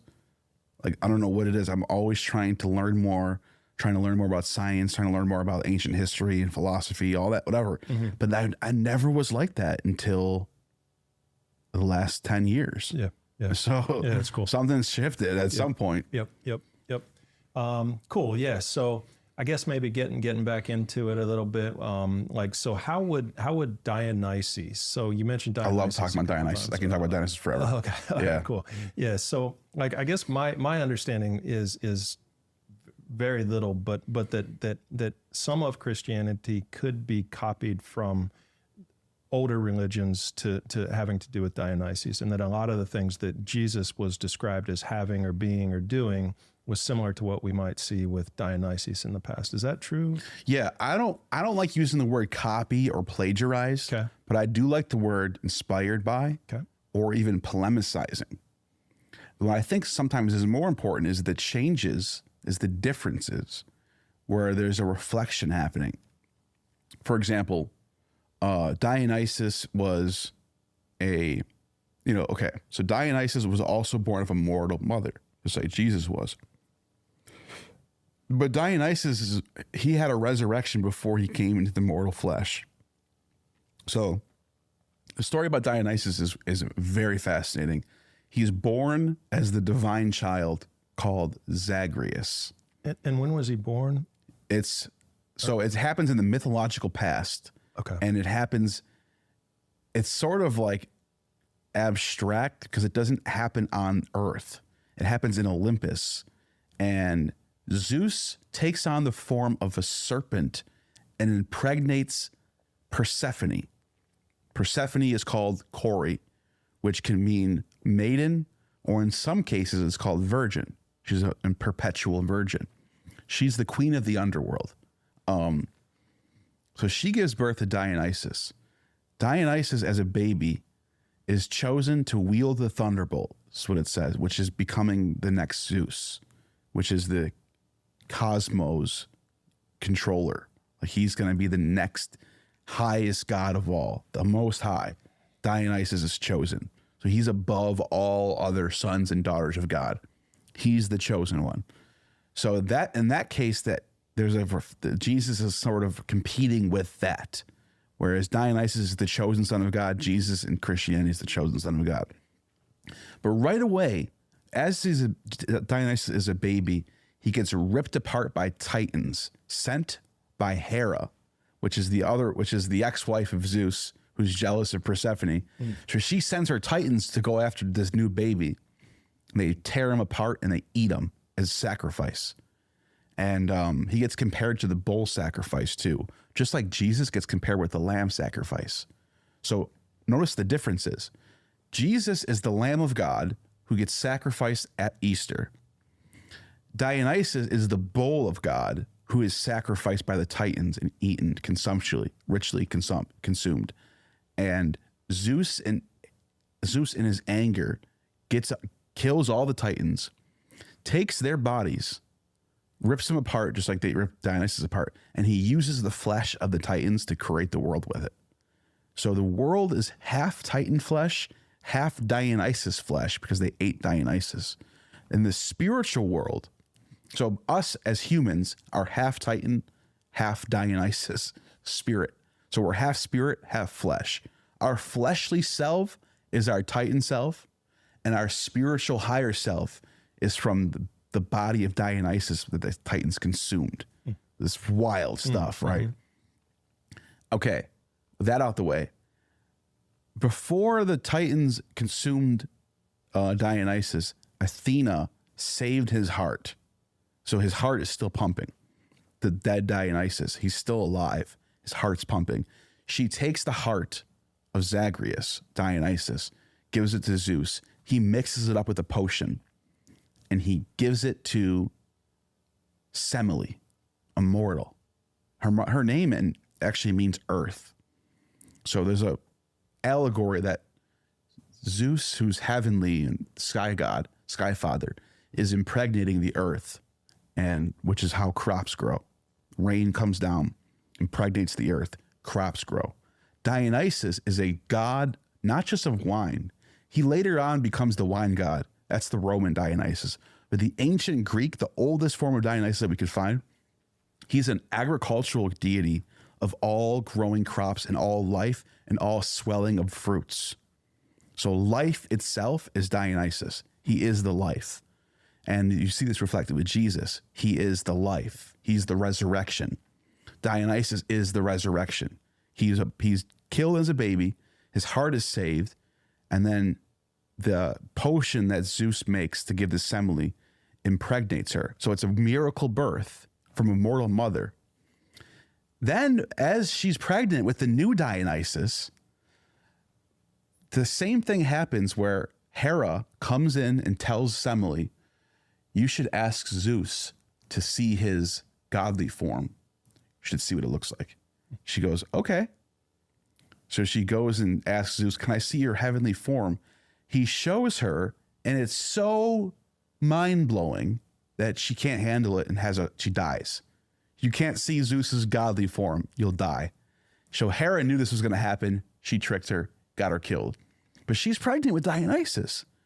So what does Zeus do? He goes in and does a C-section, pulls the baby out, but it's not ready to be born yet. So he sews it up in his thigh.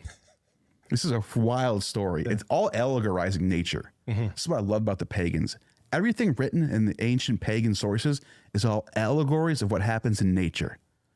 They're not just making up random things that you have to believe in or else. Mm-hmm. They're writing artistic expressions of the natural world and trying to make sense of it all.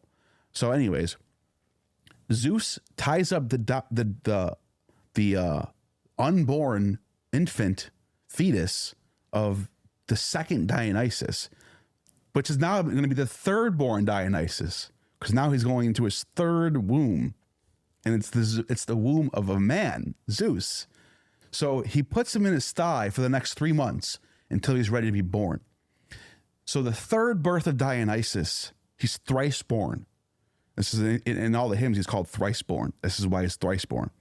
The third born Dionysus is born from the thigh of Zeus. And then the ancient sources say Dionysus is born from the bosom of the Father. It's found in a couple different hymns and inscriptions. Clement of Alexandria comments on this. Clement of Alexandria, one of the old Christian saints, says that Christ, from the book, John's gospel says that Christ was the Logos who was there in the beginning, and that he came from the bosom of the Father. So Christ is born from the Father before he became born from the mother of who is immortal. So now you have a picture of Dionysus, who was born before his mortal self from the Father, bosom of the Father. The same language is used about Jesus being born from the bosom of the Father before he took on flesh. So they're not exactly the same. One of them's not copying the other. They're not plagiarizing the other, but they're drawing from each other. Or Christianity seems to be drawing from the Dionysian in that sense. It's almost a mimesis of it, but it's telling a different story using the same framework. So you think it was inspired by. So the Greeks were writing about Dionysus in what what time period? So the oldest mention of Dionysus is in Linear B, before the alphabet, Bronze Age. That's how old Dionysus is. Wow. He goes back all the way. Wow. And there's actually some theories that say that he was originally a Black Sea region, Caucasus region, vine god that goes back to like 4000 BC. There's some people who say that because they say as the cultivation of vine was discovered, this would have been divine. Mm-hmm. They would have thought that drinking wine and feeling this feeling from it had to have been God sent. So people think that right away that was deified. Wine, the magic that comes from drinking wine, how you feel from wine, would be something that's divine. But as I said, in the oldest source we can find that mentions Diwo Nuso is in the Linear B tablets from Pylos, which is in Greece. There's also fragments from Knossos, Crete, or Mycenaean Crete after the Minoan era. They found tablets that have Dionysus mentioned on it. So he goes back to the Bronze Age, but in the classical period when the alphabet's around, Dionysus shows up in Orphic texts. Okay. So he's in different hymns dedicated to him. It's funny because Homer doesn't write about Dionysus as much. There are Homeric hymns dedicated to Dionysus, but Dionysus does not show up in the Iliad or the Odyssey. But he does show up in other playwriters. He does show up in Hesiod. He shows up in other sources that are contemporary or right after Homer. But he's not, for some reason, he's not in Homer's Iliad. Anyways, Dionysus predates Judaism and Christianity. Way older. Mm-hmm. Mm-hmm. Yeah, so you were talking earlier a little bit about learning Hebrew and learning ancient Greek. And so those were the languages of the time, I guess. Can you talk a little bit about the difference between the two languages, and then I want to try to understand what all these ancient scriptures were written in. That's a good idea to go to. So Hebrew is from the Semitic family of language. The Semitic family of language is from the group called Afro-Asiatic, which is Egyptian, Arabian, and the southern area of the Middle East, that area. So the Arabian Peninsula, Canaan, North Africa, and in Africa. So the Egyptians, the Libyans, the Canaanites, the Arabians, that's all Semitic. Hebrew comes from that branch. So Hebrew ends up developing right at the end of the Bronze Age, going into the Iron Age, you get Hebrew. And they adopt the same alphabet that the Greeks use from the Phoenicians. Greek is from Indo-European, so way bigger language family. How many words in Greek versus Hebrew? So ancient Greek versus there's millions of word forms in Greek versus, tens of thousands in Hebrew. Okay. It's just way more. It's way more expressive. It's old. It goes back farther. Like I said, Greek predates the alphabet. So you have Mycenaean Greek, and then you have Proto-Indo-European. So Greek comes from a very long family of Indo-European languages. It's closely connected with Sanskrit and Latin because they're both like sisters and cousins languages of each other from the Indo-European branch. So yeah, Greek is very expressive, and that's how they're different. So in the northern realms, the Scythians, the Aryans, the Indians, the Latins, even the Gauls, they're all speaking Indo-European languages. So the word for mother in Greek is mater. The word for mother in Sanskrit, all the way in India, is mater. The word for father in Sanskrit is piter. The word for father in Greek is pater. So you can see they're very similar. It's only the vowels that change. So you can see that they descend from a common ancestry. And then English is Germanic. We say father, we say brother, we say mother. But you can tell it sounds very similar to mater and meter because we're all from the same branch of language. Whereas in Hebrew, it's from that Afro-Asiatic branch down in the southern regions. So they're from a different language family. Now, when the alphabet gets invented by the Phoenician traders, and these Phoenician traders are all over the Mediterranean. And what year are we talking? 1000 BC. Right in the middle, right smack dab, right around 1000 BC. Mm-hmm. That's a good date to start with. Okay. It's right around that time period where the Phoenicians are trading with not only the Greeks or the Etruscans and the people living all the way in modern day Spain.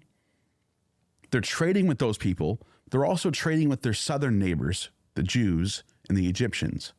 So to come up with a system, some sort of mediating system to do this trading with, they need some sort of writing system that everybody can adopt, and it makes it easier to translate texts with each other. The alphabet is invented. So they invented this 22-letter alphabet that the Greeks use and the Jews use, and they're both using the same alphabet. The Greek alphabet is the same alphabet as the Hebrew alphabet, but they both just developed in a different direction. That's why Hebrew looks different than Greek. Even Latin uses the same alphabet. It's the Phoenician alphabet. So same words in ancient Greek as same letters. Same in letters. Ancient Greek as, different words. As ancient Hebrew, different words. Exactly. That's how you. And the ancient Greek language just took off with you said a couple of they mastered words. And they are the most, as far as linguistic goes, Greek is the Wayne Gretzky. If we were to take all the languages and make them into hockey players, Greek is the Wayne Gretzky of language. Yeah. They just figured it out. They got so there's this concept of lemata, which is one word, luo, which means to free. But then you can have different word forms of luo.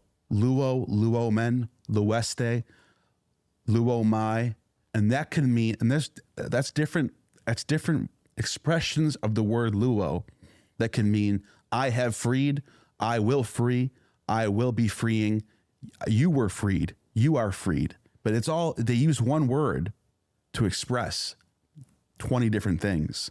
So one word with the change of the ending of it can make it express differently.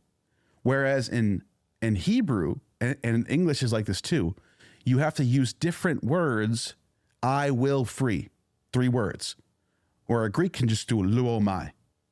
And it's one word that expresses itself into 3 different words. So Greek has this way of expressing itself that no one else has.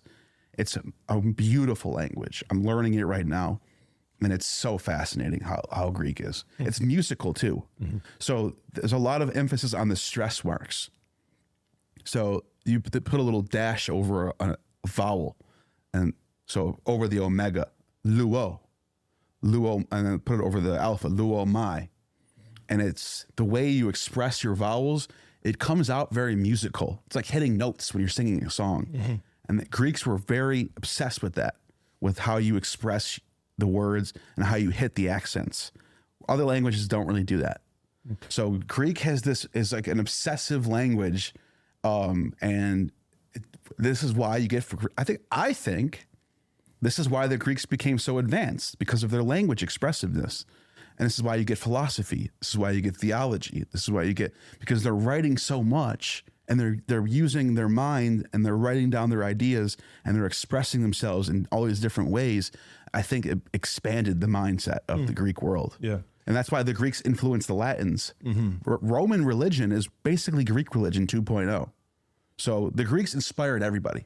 And then people think that Hellenism is a product of Alexander the Great's conquest, which is true to an extent, but Greeks were already influencing people hundreds of years before Alexander the Great. We have coins in Israel from 450 BCE with Athena on them. And so you can see that even in hundreds of years before Alexander the Great conquered the East, people in the East are already being inspired by the Greeks.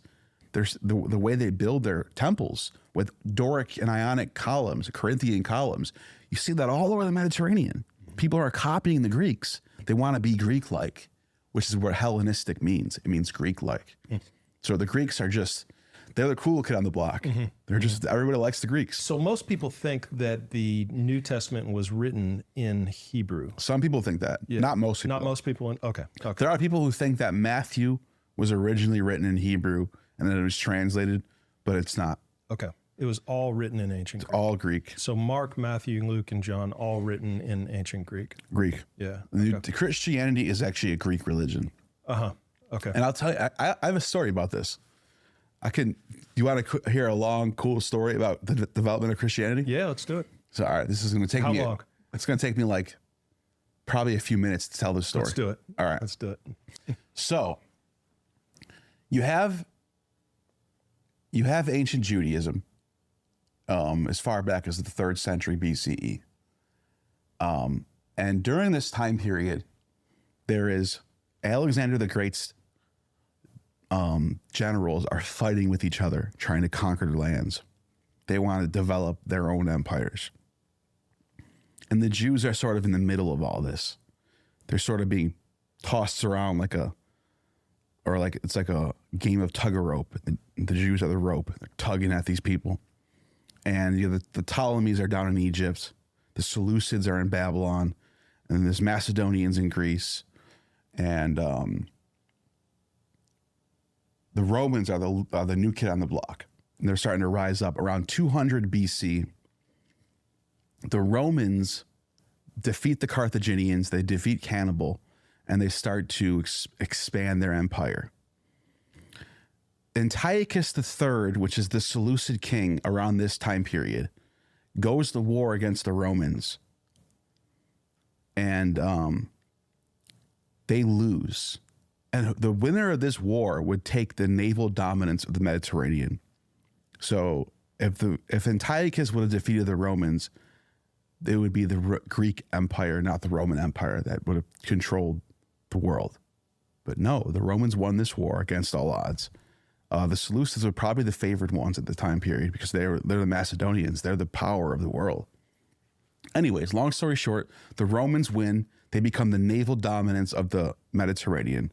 As a result of this, the Seleucids, who at the time were controlling Judea, were forced to give up, the sources say 2 million slaves, and to relocate them into these new occupied cities that the Romans just conquered in Greece, in Asia Minor. So Turkey and Greece were being populated with these 2 million Jewish slaves that were given up by the Seleucids to go and live in these cities and occupy them that the Romans now control. So as a result, you get millions of Jews being relocated into Greek cities where they're being introduced into the Greek way of life, but they're Jews. So you get a clash of culture, Jewish culture and Greek culture. And these cities are Corinth, these cities are Ephesus, these cities are Philippi, Pergamum, Antioch, Syria, and Eleusis too. Athens. That's the greater Athens area. Even Athens. Yeah, that's of course. And so think about that. there are millions of Jews being relocated to these Greek cities, and they're bringing their religion with them, but they're also learning Greek religion. And so what you get over a couple of centuries is this sort of gelling together of Jewish and Greek religion and philosophy. And these churches develop. Now think about this. Paul is writing letters in the 40s. Jesus just got crucified in 33. Who is Paul writing to? How did these multiple churches all the way in Greece get started if Jesus just died less than a decade ago? How is there churches in Philippi, Greece, in Corinth, in Asia Minor? Well, that's because there already was as a result of these wars that I was just mentioning and the relocation of Jewish slaves into these regions, you had Greek-speaking Jews developing churches, developing synagogues in all these Greek cities. And so Paul is writing to this established order of churches that already exist prior to Jesus. And he's telling them that teaching them about Jesus and saying the temple's gone now, or the temple was no more important.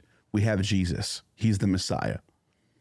Anyways, the point of that was like, you had a existing order of Hellenistic Judaism, Greek-speaking Judaism.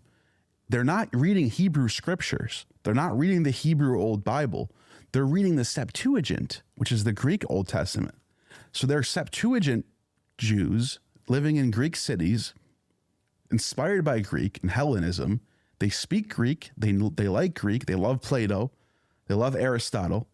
But they read the Septuagint. They read Isaiah in Greek. They read Genesis in Greek. And so when the Gospels are being written, they're drawing from that Greek flavor of Judaism that's already flourishing all over the Mediterranean. So it wasn't like Christianity took over the Roman Empire. Christianity was already sort of Hellenized Judaism was already sort of established in these urban areas, and it develops into Christianity. There was a group called Hypsisterians, and they are Greeks who don't necessarily read the Old Testament, but they worship one God who they called God Most High. And they have no images in their temples, and they don't worship any other gods. They're monotheist. They're called monist. And they're Platonist. They're philosophical. They're skeptical of paganism. They don't believe in the old gods. They believe in one God, but they're Greeks, and they're not even, and they don't even believe in Judaism. They're just Greek monotheists. Those people are the earliest converts to Christianity besides those Hellenistic Jews. Gregory of Nyssa and Gregory Nazianzus in the 4th century, they were Hypsisterians before they became Christians. So there's 2 prime examples of people living in Asia Minor, which is modern day Turkey, which is a completely Greek speaking region before it became Turkish in the 12th or whatever, 11th century, I think it was. Greek area, it's part of Greece basically.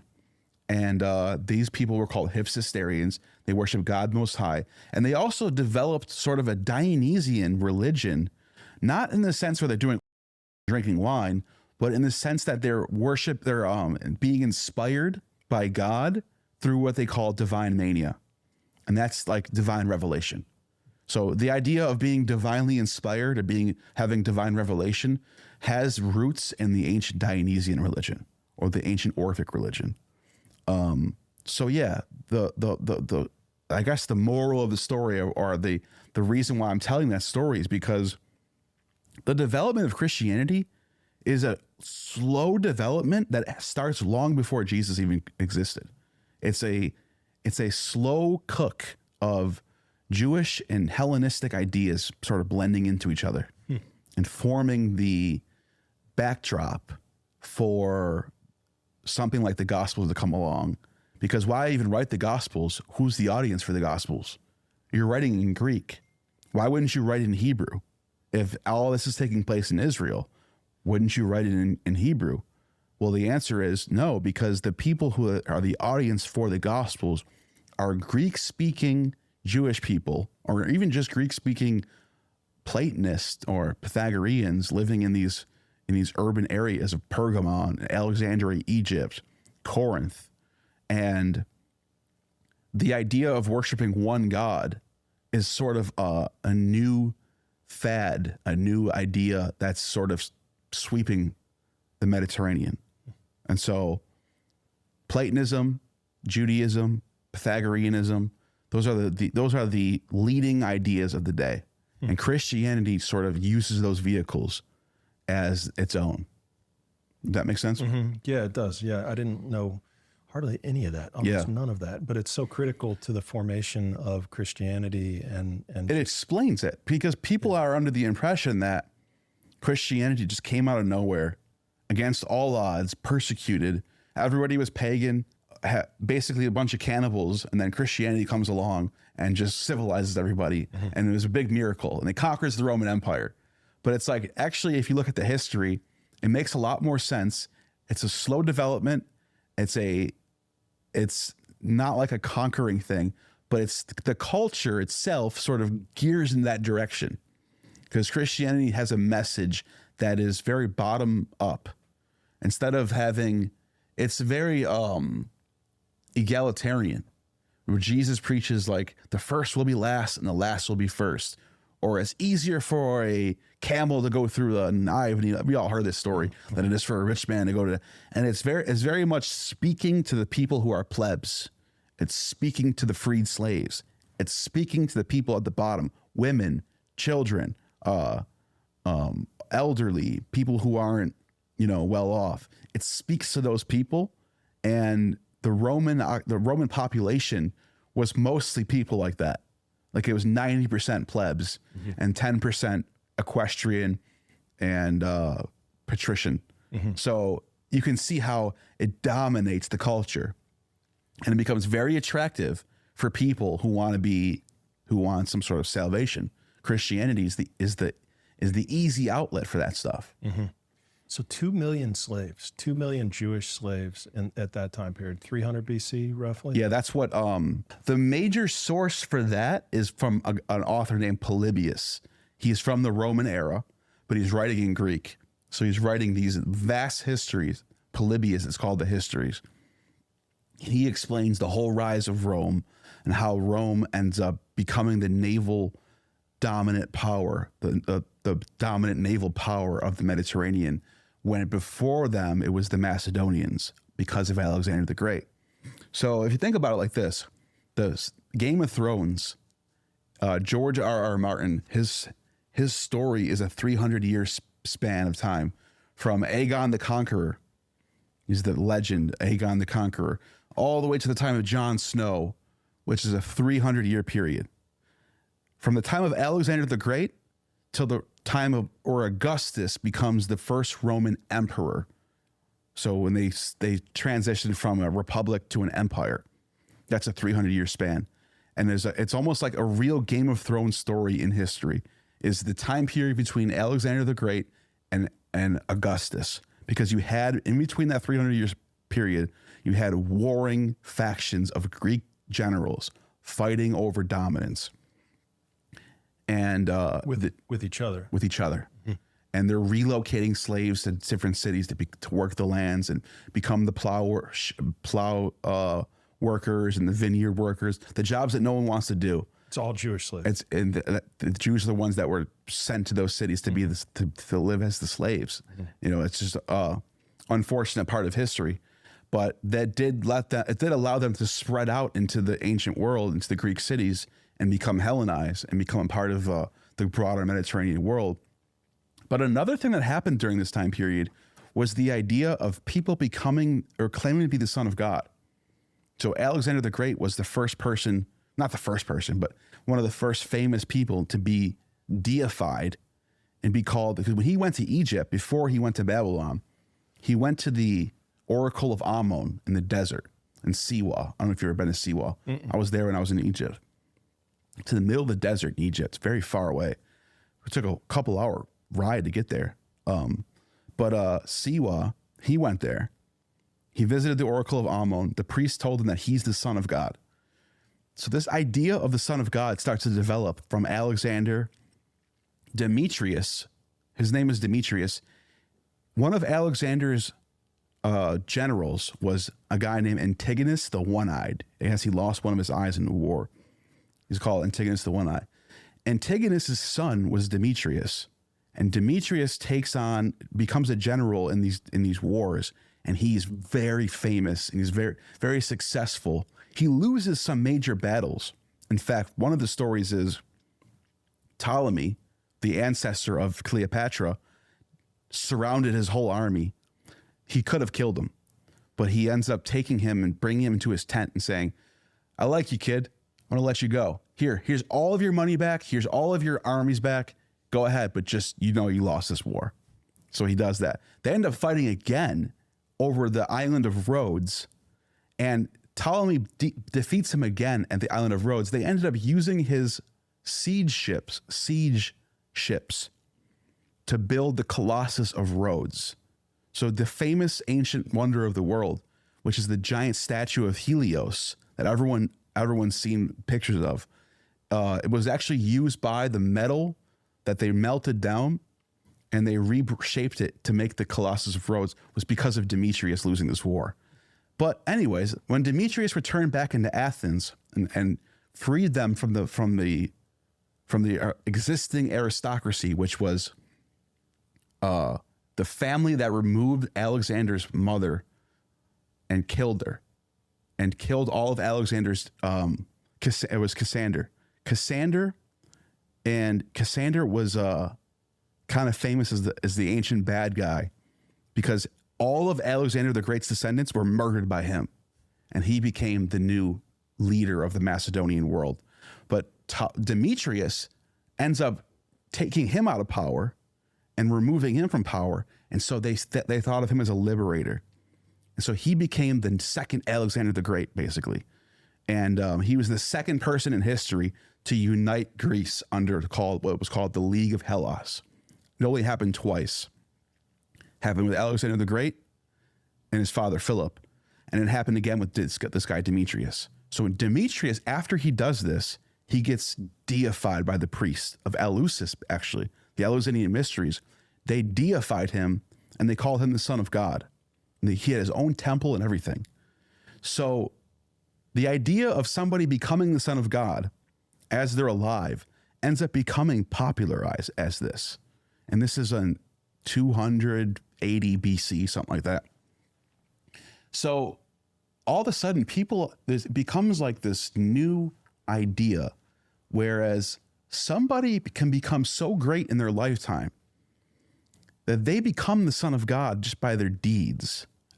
Augustus was called Divi Filii, Son of God in Latin.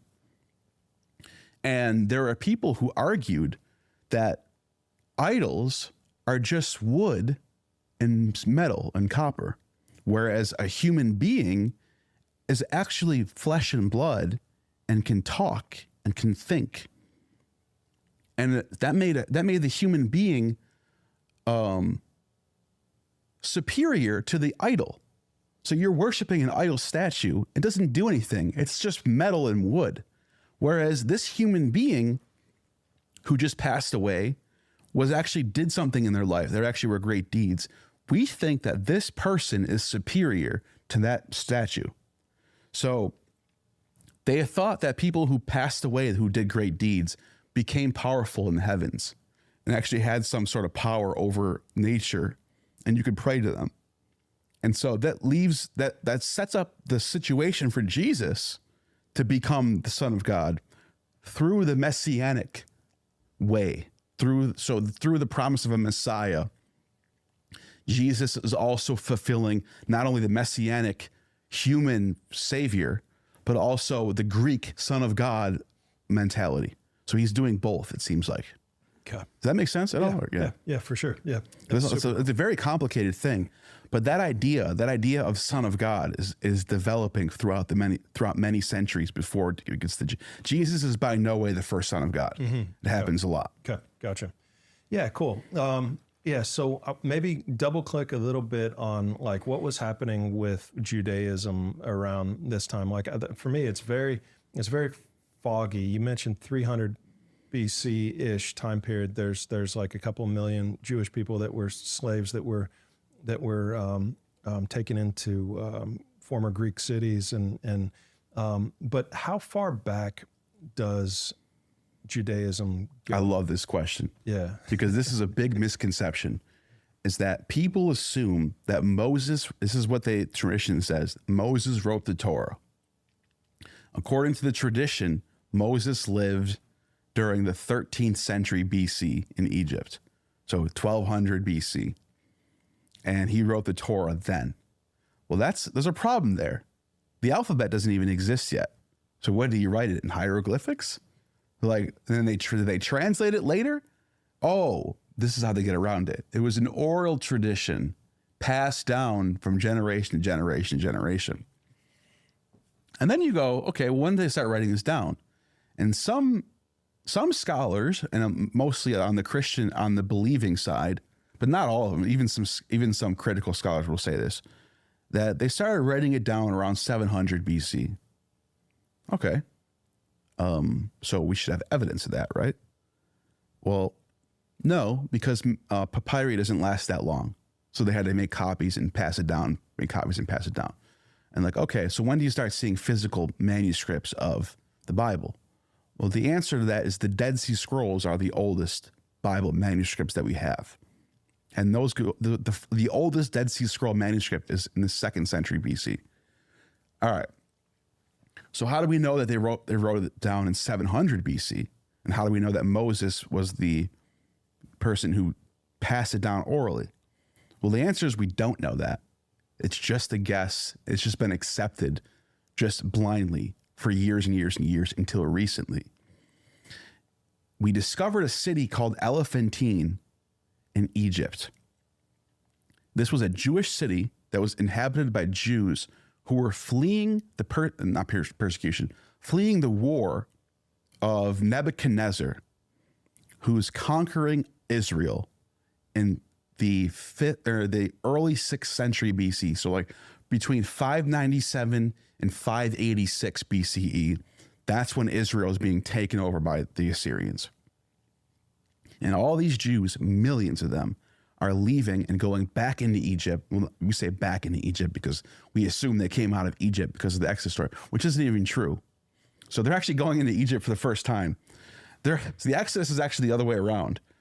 And it happened in the 6th century BC, not in 13th century. Anyways, long story short, they go to Elephantine and they set up a city there and they build temples and they practice their way of life for the next 200 years. So all the way until 400 BC, they are in Elephantine. And this is how we can test the dating of the Torah. Because if the Torah existed before they left, if it's 700 BC, which is before 597, you would think that in Elephantine, during this 200-year span, we would find some sort of story about Moses, some sort of story about Abraham, some sort of story about Noah, or anything. None. Nothing. No Passover, no mention of messiahs, no mention of there is now they do have Yahweh, but Yahweh is mentioned side by side with Osiris. They're polytheistic. They're not monotheistic. They don't have the philosophical framework that we find that I think is influenced by Platonism that we find later on.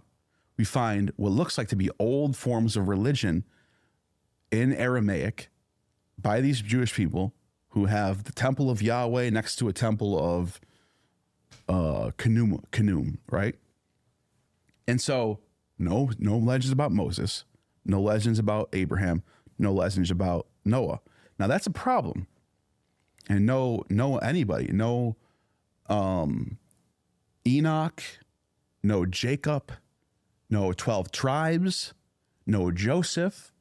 Anything you find from the Torah does not exist in Elephantine for 200 years. They didn't mention their gods for 200 years. They mentioned Yahweh. Yeah. But like I said, he's part of their pantheon.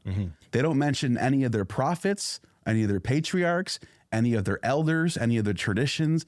They're not circumcising. They're eating pork.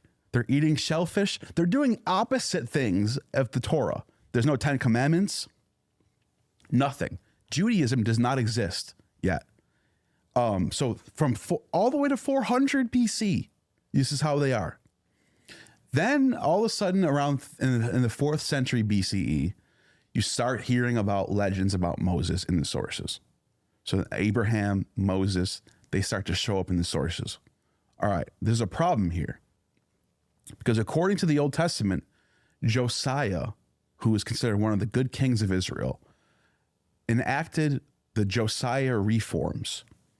And the Josiah reforms supposedly brought the Jews back into a Mosaic way of life of following the commandments that were laid down by Moses. This is supposed to have happened in 610. I think it's 610. It's roughly around the 7th century BC. This is supposed to have happened in the 610 BCE, decades before they went to Elephantine. But wait a minute. If that happened in 610 BCE, then how come the people after that have no knowledge of Moses or Abraham or the 10 Commandments or the Mosaic Law or Jacob or the tribes of Israel? Nothing. To me, it didn't happen yet. That was a backdated story that was written probably sometime in the 4th century BCE and completed after the Alexandrian Library was built. So I think sometime in the 3rd century BC, possibly around 270, 280 BCE, you have Jewish priests, a priestly class of scribes, writing stories, writing national mythology to unify Israel, to make a unified Israel under one culture that they can be unified under. And there's so many Jews living in Alexandria, Egypt at that time that they translated these texts into Greek right away. So within decades of the Hebrew, within decades of you have the Greek and the Hebrew written around the same time, both of them Hellenistic. So the idea that the Old Testament is this old, ancient Bronze Age, early Iron Age document has no evidence to support it at all. It's just based off what people want to be true. Okay. There's no evidence of it. People say, oh, but what about oral tradition? Okay. Anyone could say that about anything. I could say Homer's Iliad existed in 900 BC. And you'll say, where's the evidence? Oral tradition. You can't get to it. There's no way to disprove or prove it. But that's the argument. That's the argument. And so people of the Jewish faith will say that it's oral tradition, and you're sitting here saying there's no why. Right. Why? Well, they wrote other stuff down. So even if there was an oral tradition about Moses, you would think somebody would graffiti somewhere about Moses. There'd be at least one mention of Moses anywhere in the thousands of texts that we have. Somebody would mention Moses. They just don't. Yeah. When were these texts from Elephantine Island discovered? We discovered them in the 20th century for the first time, and we've been translating them ever since. Okay. And they've told us we have to rewrite our story about Israel because of this. Okay. So it's recently that we discovered these. But what's fascinating is that they lived in Elephantine from the 6th century all the way down to the 4th century. And they're writing about all different types of topics. They're writing all these different hymns and what looks like to be psalms, but they're just not lined up with the Torah or the Old Testament. There's just it's if they don't even know it exists. So, and then, like I said, all of a sudden, right around 300 BCE, there's this explosion of stories about Moses and Abraham and Noah and Jacob and the 12 tribes and Yahweh and giving those 10 commandments to Moses. All of a sudden, that becomes a thing. It's so clear that before 300 BCE, there's nothing. After 300 BCE, Judaism it starts to become a thing. And then it's even worse than that, though. So they write these stories around 300 BC, but they don't start practicing the laws. It's almost like a philosophical framework similar to what you get in Plato's Republic, where Plato's Republic is about a society that would sounds great on paper, but no one's actually doing it. Well, this is what I think is happening with the Torah. But it's around the Maccabean period, around 150 BCE, when they start doing circumcisions, when they stop eating pork, when they start following the commandments. So before 150 BCE, there's not even evidence of people practicing the Torah. So you have a 150-year gap between when the Torah is written and when they start practicing it. So Jesus comes along in the first century, only about 150 to 130 or 180 years after Judaism becomes the law of the land. So he's not that far after. It's like Judaism and Christianity are right next to each other in the grand scope of history. Judaism is probably one of the youngest religions in the world. Like the pagan religions, the ancient Vedic Indian religions, the Zoroastrian religion, Egyptian religion, Roman religion, predate Judaism by centuries. Paganism by thousands of years. Paganism is I mean, we call it paganism. It's an umbrella term that just means polytheism. And that's just as old as humans. We've always believed in gods. So paganism has always existed. That's the default religion, paganism. Okay. And then Judaism, Christianity, Islam sort of branch out of that into their own little special categories, but they're all new to the game. So Judaism and then Christianity not too long after, and then Islam not too long and then after. Islam 600 years after that. 600 years. Yeah, Islam is super modern. Yeah. Compared to the grand scope of history. Yeah. But Judaism is think about how old Egypt is. Judaism is we're closer to the invention of Judaism than Judaism is to the first dynasty of Egypt. That's how modern Judaism is in the grand scope of history. But this for Jewish people would be heresy, right? I mean, a lot of like very educated scholarly Jews are just like, yeah, this is true. Okay. But like, yeah, religious practicing Torah observers would be like, no way, that's not true. There had to have been oral. It had to be true. So they'll push back against this. I've actually had discussions with my friend of mine, Rabbi Tobias Singer, on my channel about this very topic. And he just says, oh, it's oral tradition. Yeah. That's his way around it. So I can't blame him. Yeah. What about the Dead Sea Scrolls then? Yeah. So those were found in the 20th century as well, is that right? And so what do we learn from that? And how far back do they date? We found in those texts different variants of manuscripts of the Old Testament that don't exactly line up perfectly with what we have in our Bibles today.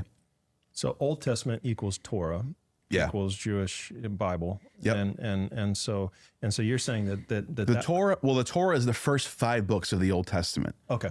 And they used to think that was the oldest layer, but it turns out that the prophets are actually older than the Torah. So they have it lined up where the first 5 books of Moses, or they say it's Moses that wrote it, are the Torah. And then it's the book of Joshua, Judges, and then it gets into like, Psalms and prophets and Proverbs. That all that stuff comes, that's the oldest part. And they sort of like flip it in reverse, and they backdate themselves, and they sort of rewrite their own.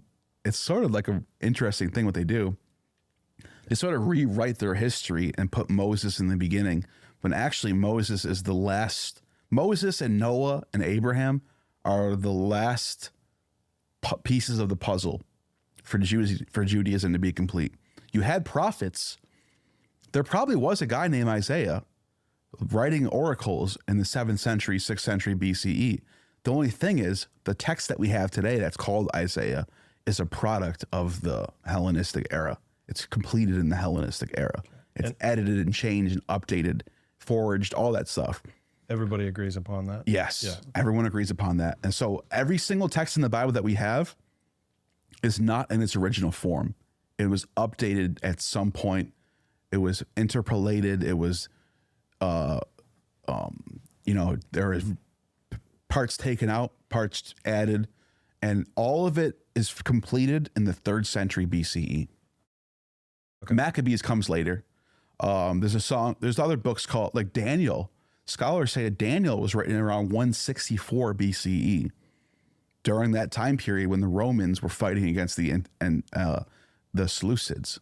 So Daniel is all this prophecy about these coming wars and stuff, but really it's backdating itself. It's pretending to be a prophecy about the future, but it's actually just writing about itself in the present. Yeah. So, and they can tell, there's ways that they can tell. The language he's using, he's naming cities that only exist in this time period. He wouldn't have known that in this time period. That type of stuff. That's how we can test. And so that's kind of what they do. They write these prophetic texts, and this is not just them that does this. The Romans do this too. The Greeks do this too. They write the Sibylline oracles. The Romans do this. The Sibylline oracles backdates itself and says, I am a Sibyl prophet living in the year 1000 BC, and I'm going to prophesy about the coming of Alexander the Great and Caesar and Romulus and all these great things that are going to happen. But they're writing about this in the time of Caesar. They're just backdating themselves. This is the normal way that religious texts are written in the time period. So I'm not just singling out Jews that do this. Romans do this. Greeks do this. Everyone's doing this. But for some reason, because Christianity became the sacred history of our culture, nobody questioned how old these texts are. They just accepted what they were told until recently. Mm-hmm. And now people are starting to realize these texts are a lot more newer or not as old as we originally thought. They're actually like the last pieces of religious texts that come along after, we have these great Hellenistic texts like Homer and Euripides and Aeschylus. Those are all older than the Torah. One of the things that we were barely scratching the surface on was this early Christians and what they believed in versus what the tradition says about, it was Paul was handed down the inspiration from above, and he started these churches, and they all believed the same thing, and they had no disagreements forever. And that's the story. And then you have Orthodoxy, and then Constantine comes along, and they take over the church, or they take over the Roman Empire, and then the rest is history. And everyone who disagrees with that is a heretic. It's like, nope, that's not what happened. The actual sources, the actual data suggest it was a lot of a rockier road than that. It was a lot of disagreements early on. The earliest Christians that we have on record believed in the wildest things. To start off with, like, one of the craziest ones, I think I touched on this on Danny's podcast, but there's a gospel that was in circulation and we lost it, but it's mentioned by one of the 4th century church fathers named Epiphanius. He says that this gospel was existed by a group called the Borborites, who descended from the Nicolaitans. The Nicolaitans are from the 1st century because they're mentioned in Revelation. So we know this is very old. And they had a gospel about Jesus taking Mary Magdalene up onto a mountain. This is going to sound crazy. You might have to bleep a part of this out. Maybe we'll see how the editing goes. But he apparently created a woman from his side. That's what the text says. He created a woman from his side, like almost like Adam and Eve taking off a rib, or Adam taking off his rib and making Eve. It sounds like they're doing some sort of retelling of that. But what he does with this woman is he engages with sexual intercourse with this woman, and then he gives to Mary and says, "You must eat my flesh and drink my blood to make it into the kingdom of heaven." She looks at it, the cup, the Eucharist with his, she faints to the ground. Like, how can I do this? Oh, this is what the text says. And he says, "Oh, how you have such little faith. Don't you know that you need to do this?" And I'm like, and so that's what the text says. But that's just off the bat. Now, the reason why I bring that up is because some of these early Christian groups had a lot of wild ideas. For example, one of the prominent doctrines, I shouldn't say that's a better word. One of the prominent doctrines is reincarnation among early Christians. Mm-hmm. And they called it metempsychosis. Simon Magus was one of these early Christian mystics who wrote a text called the Great Declaration. And in this text called the Great Declaration, he explains the process of metempsychosis. So he had the doctrine of reincarnation as an early Christian. Now, some Christian today might say, that's just complete heresy. We would never believe that. But wait a minute. Doesn't it not say that John the Baptist was Elijah? That's what it says. When it says, when the Gospel of Matthew introduces John the Baptist, they say that this is Elijah. So if you were looking at that through the scope of reincarnation, that fits. That Elijah returned, because there was a messianic prophecy that before the Messiah came, Elijah was going to come back first. Okay. Jesus is the Messiah. So if Elijah never came back, how is he the Messiah? But it says that John the Baptist was Elijah. So he might have been Elijah reincarnated, according to whoever wrote Matthew. And it's possible that the author of Matthew was holding to the doctrine of metempsychosis, because it matches up. John the Baptist is Elijah, and he does the messianic prophecy of doing what Elijah is supposed to do, which is introduce the Messiah. So that's reincarnation. So go back to the Jesus Mary story real quick. The wild one, isn't it? Let's pause on that for a second. Yeah. So how many gospels are there? No, I don't think anyone knows. Okay. There might be a count somewhere, but that count wouldn't be right because we don't have them all. But how many do we know about? Like dozens. Okay. Because, what we consider to be a gospel just means good news. But there's a gospel of Judas that we found in Egypt. There's a gospel of Peter. And the gospel of Peter has a story where there's a giant cross that can talk and walk. And apparently so this gospel sounds crazy that no one would ever believe this. Yeah. But if you actually read the sources, this was one of the most prominent gospels in the first few centuries. And there are some scholars who think that the gospel of Peter almost made it into the cut of one of the main four gospels. So you might have Christians around today trying to defend a walking and talking cross because they have to. They're lucky that this text didn't make it. Maybe that's the reason why.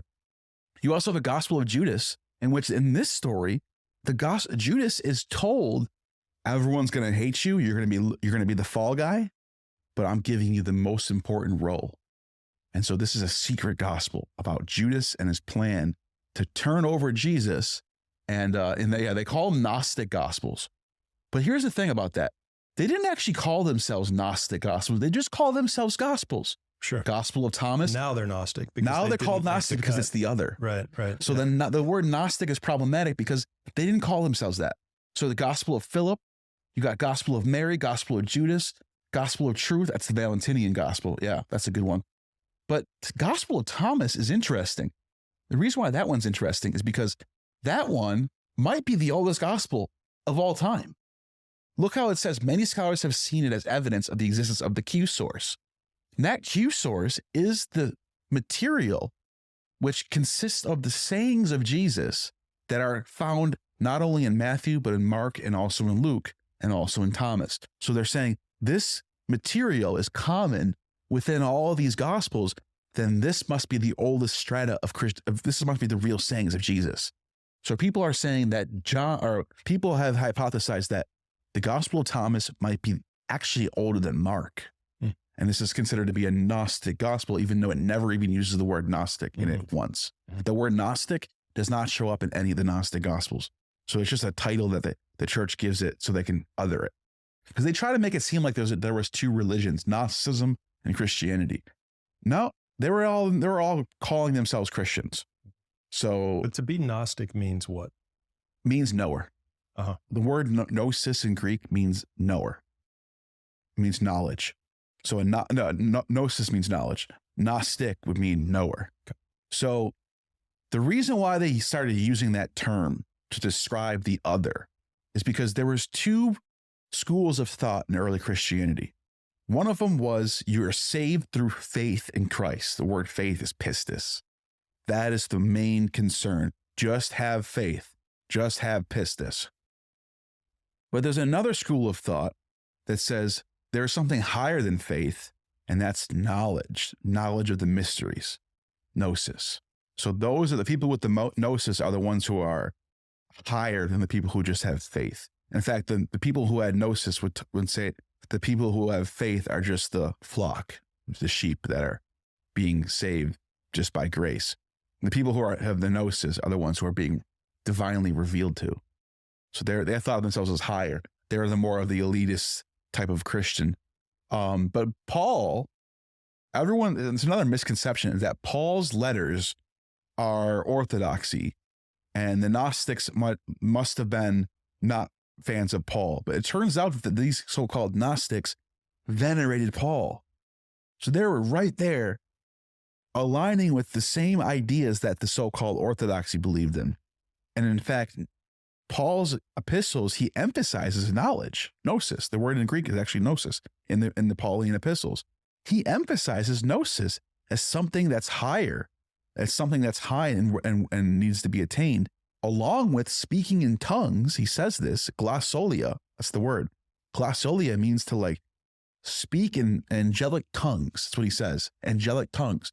And it's a form of spirituality that we find in Dionysian religion, where people go into what's called divine mania, and they just kind of lose themselves, and they just go off into, they start speaking la la la la la la, and start going la la la, and just start, and the spirit takes them over, and they call it speaking in tongues.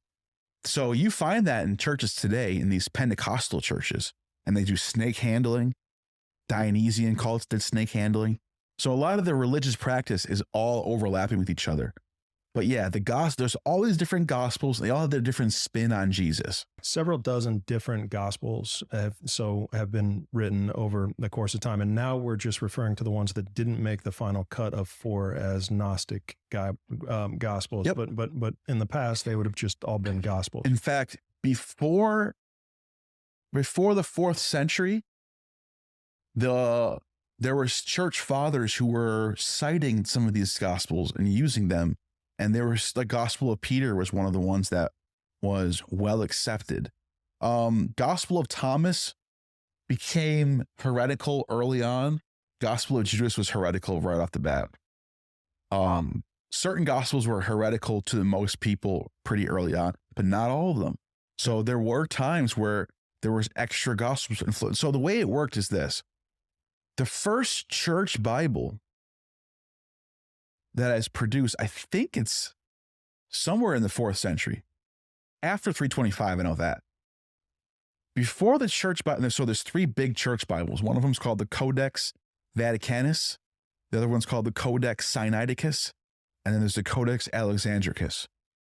And those are the first church Bibles where they took the epistles of Paul, the 4 gospels, and then later on they add Revelation to the end. Revelation didn't make the cut at first. And then they attached that with the Septuagint, the Old Testament in Greek.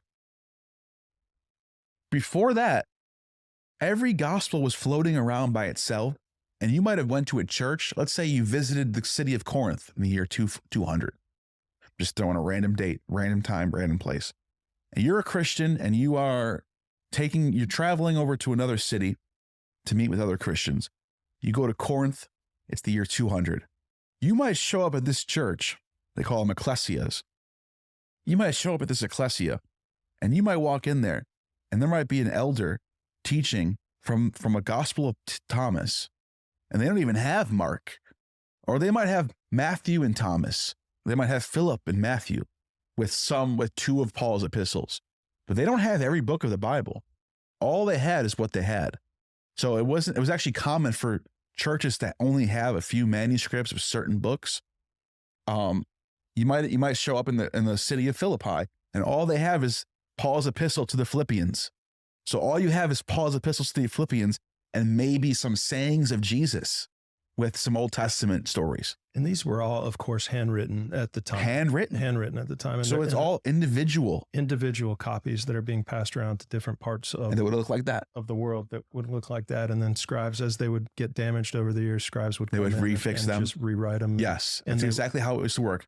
And then we would discover, we discovered just random copies in different parts of the world over time. And we kind of tried to put that together to understand how, what the original message was, I guess, right? Yeah. I mean, because like I said, before the 4th century, they didn't have a canonized set of scripture yet.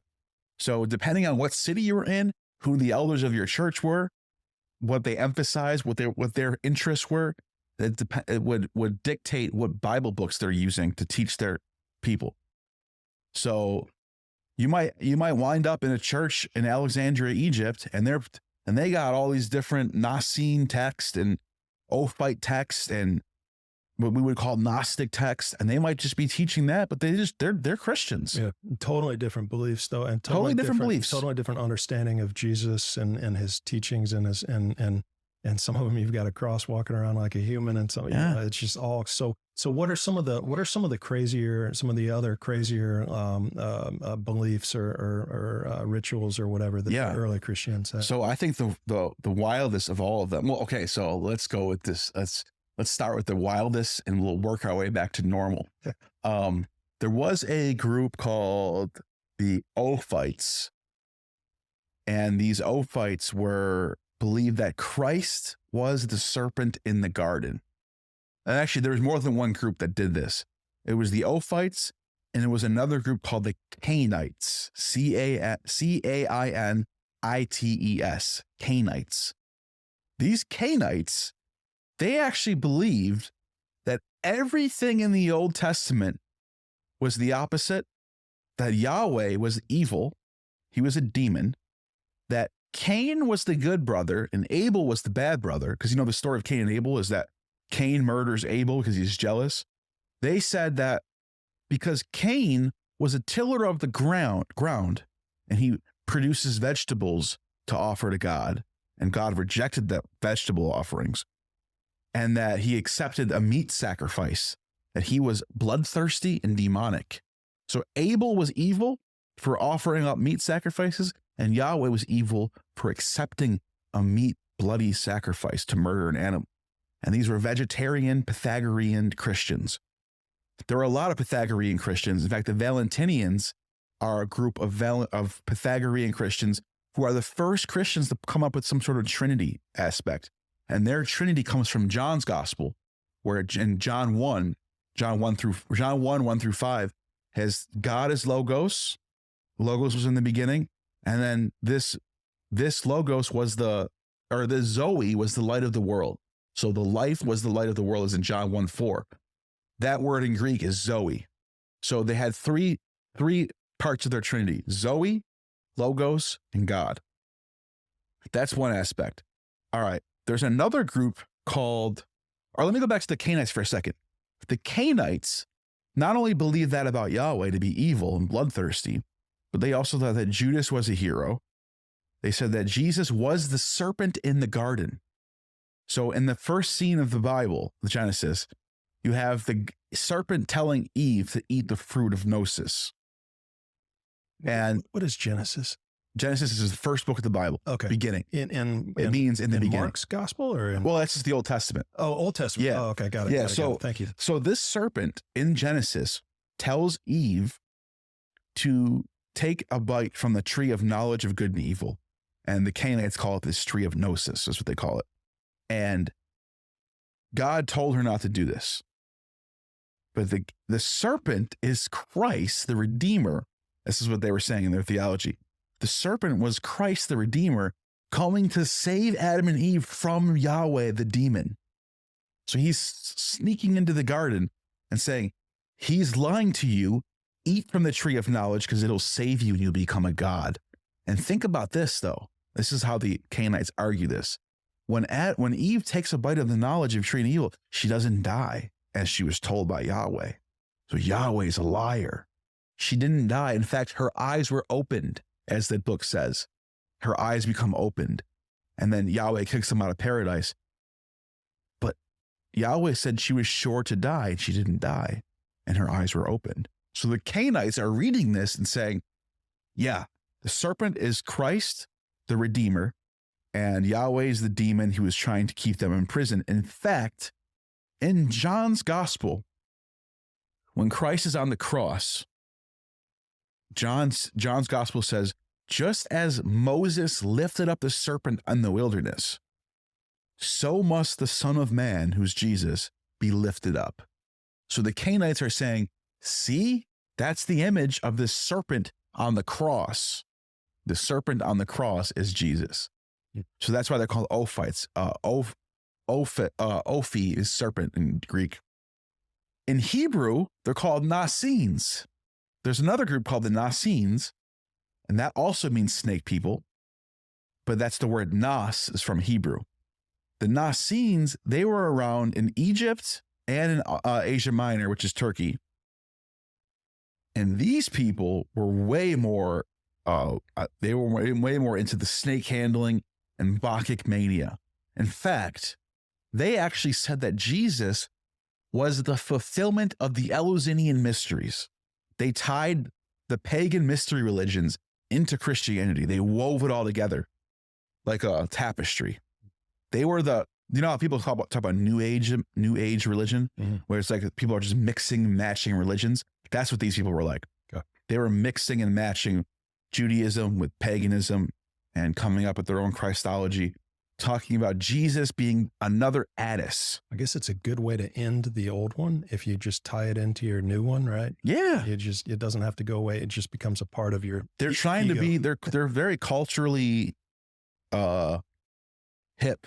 Like they're with the crowd. They're in the in crowd. And so they have a hymn dedicated to Jesus. And they call it the Nicene hymn. We have it preserved through one of the church fathers. Apparently it was tucked away on Mount Athos, and we almost lost it. There's only one copy of it. They found it in Mount Athos. Some monk was holding on to it, preserved it for thousands of years, 2,000 years. So yeah, 1,900 years. So this hymn was originally the Homeric hymn to Attis, and he repurposed it for Jesus. Now, what this hymn has inside of it is mind-blowing, because it says, you are who the Assyrians call, or you are who the Assyrians call Adonis. The Egyptians call you Osiris. Phrygia calls you Attis. The Greeks call you Bacchus. And like you get the you see what's going on here. They're equating Jesus with these other sons of God from other religions. They're unifying religions into one religion. They're saying Jesus is Dionysus. They're saying Jesus is Attis. He's also Adonis, and he's also Osiris. They're stealing the other religions. They're essentially making them obsolete and taking them and taking their history and making it a part of theirs. That's what they're doing. They're saying that Christ is the fulfillment of not just Judaism, but paganism. And this is the evidence that we have that early Christians were more overlapped with the pagan religions than people think because of this. The Nicene preacher was very famous in Asia Minor up until like 150 AD.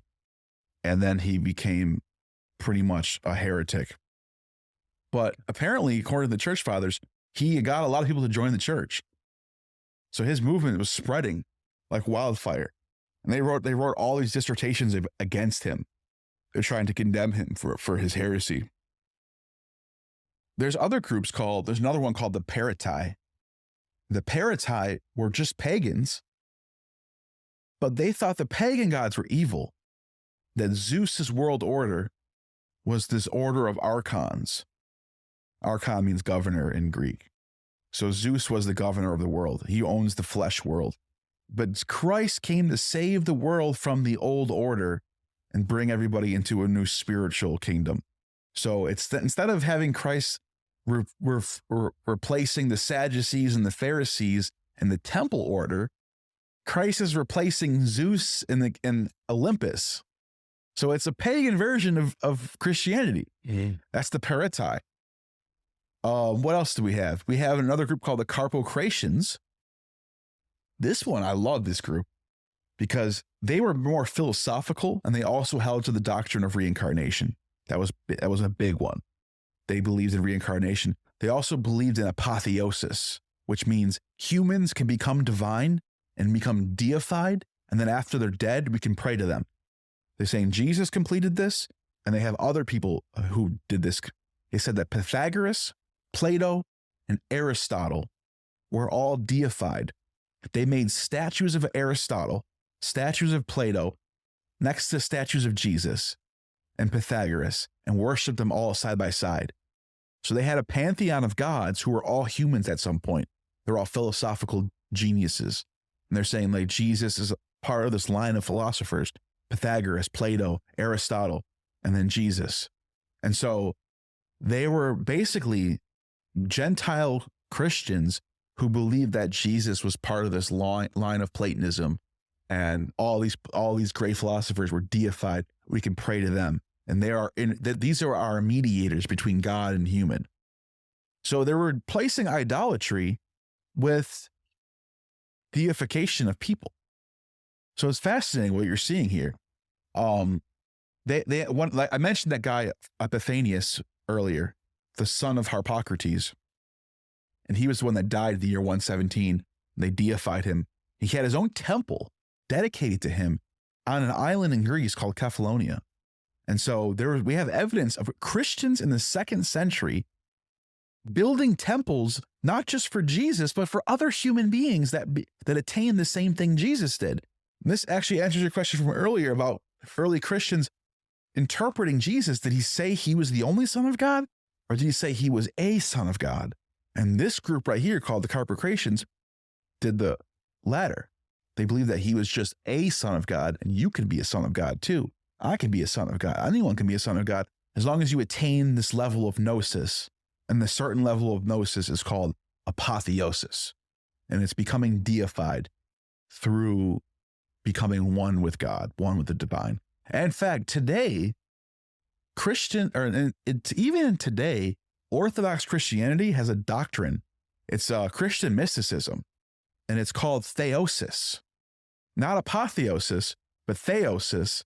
And instead of becoming a god, and this is how we know that these ideas have got into the church, instead of becoming a god, because that would be heretical, they say that if you attain theosis through the Orthodox Church, you don't become a god, but you become one with God. And you take part in the divine nature of God. So it's very close to apotheosis, but it's just a little bit less like you're not God, but you're one with God. You might as well just be God at that point. So that's that's an Orthodox Christian doctrine right now in today's world. People hold to. Yeah, it's interesting. It's like, I guess it kind of, it's even today, it's kind of, you've got Christianity, and of course Christianity is based on the 4 gospels, but even today that has kind of stretched out into a bunch of different groups of people, which call themselves different things. And ultimately, at the end of the day, every one of whether you're a Baptist or a Catholic, I was raised Catholic most of my life, you're identifying yourself based on your collective beliefs, and my collective beliefs as a Catholic might be different than someone else's collective beliefs. Right. As a Baptist, you filter it through your own beliefs. Right. That's how it works. That's why you get these schisms. Yeah. So same thing happening back then, obviously, back in the day, and people just maybe back then though it was more because of they were looking at different gospels, and they were saying it was, this, I'm listening to John, I'm listening. And they might have a different political situation in their city that influenced them. But you know what? One thing, the best way to describe it is, I say this a lot and I'll say it again. The earliest Christians were farther apart from each other than today a Catholic is with a Mormon. So let's say right now you think of a Catholic as the exact opposite of a Mormon. Mormons have the Book of Joseph Smith. Catholics they just have the Catholic Bible. Mormons believe in all these wide-ranging things that Catholics would say is heresy. So we look at those two as opposites. However, they actually agree on more. They actually believe that Jesus is the Son of God. They believe that he resurrected. They agree on major issues that earlier Christians, for example, these Nacenes, or the Carpocratians who believed in apotheosis, versus on the other side of the spectrum, where you have the Ebionites. Ebionites were Jewish law-abiding citizens who didn't even believe that Jesus was God. He was just a prophet. And they call themselves the Church of James. They hated Paul too. But these Carpocratians and they're Hebrew. So you have Hebrew-speaking Christians who didn't think Jesus was God. They just thought he was a prophet. They thought he was the Messiah, but that's as far as they would go. On the other side of the spectrum, and they didn't even care about the resurrection as much. They were more about he's just fulfilling prophecy. On the other side of the spectrum, you have these Greeks who are more focused on apotheosis and gnosis, and they love Paul. So they don't even agree on the resurrection. Some of them are Docetists. Docetists think that Jesus never even came in the flesh at all, and that he was a phantom the entire time. He just appeared like a human. So the earliest Christian doctrines were farther apart from each other than a Mormon is today with a Catholic. And it just tells you a lot about Christianity early on. They didn't know, nobody had it figured out yet. Right. They didn't know what they believed in. It wasn't like a united group. No, not at all. The information wasn't like, it's not like the internet was invented where you can go and look at everything. You're just looking at your book in your church or your temple or whatever. Yeah. And you're listening to the preacher who's preaching it. And it's up to them. Yeah, they're going to dictate what's everyone's going to believe in. Yeah. Yeah. And you might have a heretic preacher and he's going to now the whole church is heretics now. Right. And that's what happened. That's why you get all these different groups early on. And that's how you might get some genocide happening potentially. Like, what was it like? With early on in when you're talking about like some of the atrocities that took. Oh yeah. So during the Middle Ages, shit really gets dark. They really turned away from the ancient Greek world of tragedy and comedy and playwriting and theater. That's the whole Dionysian Homeric world where art was huge, music was huge. People expressed themselves, and they, you had different forms of music. You had the dithyramb, you had the paean, you had Phrygian modes, Doric modes, all these different types of music that people were performing. People would go to the theater, they'd watch plays, they'd watch Euripides' Bacchae, they'd watch Homer's Iliad.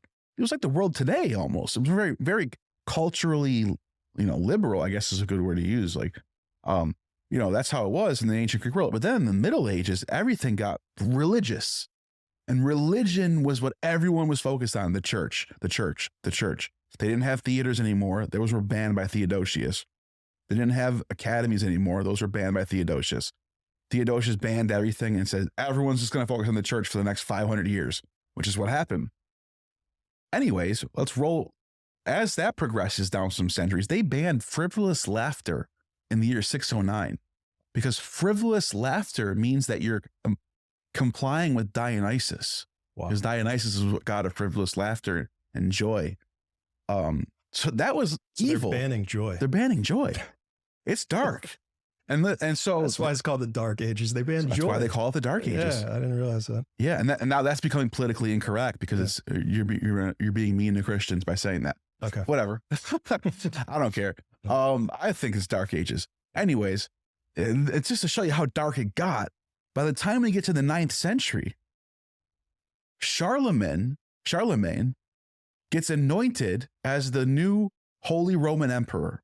This is a whole new thing because Rome was in the east at this point in time. The Western Empire fell, but the Catholic Church was set up in Rome under the Ostrogoths, and the Ostrogothic kingdom fell, but the Franks were on the rise, and the Franks were led by Charlemagne. And then in the east, the emperor just died, and the next person for the crown to fall to was a woman named Irene. And the Pope did not want a woman to be the empress. He wanted a man. He wanted somebody who could fight battles and raise armies. So he just totally ignores the Empress Irene and says, Charlemagne, I anoint you as my Holy Roman Emperor. Forget about the East. We don't need them. We're going to worry about Europe.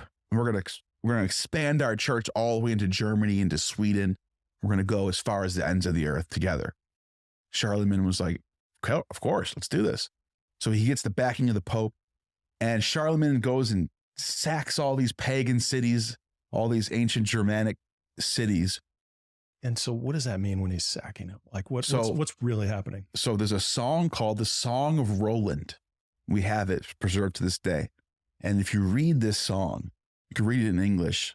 It was written in, I think, Latin originally. I'm pretty sure it was Latin. But anyways, you can read it in English.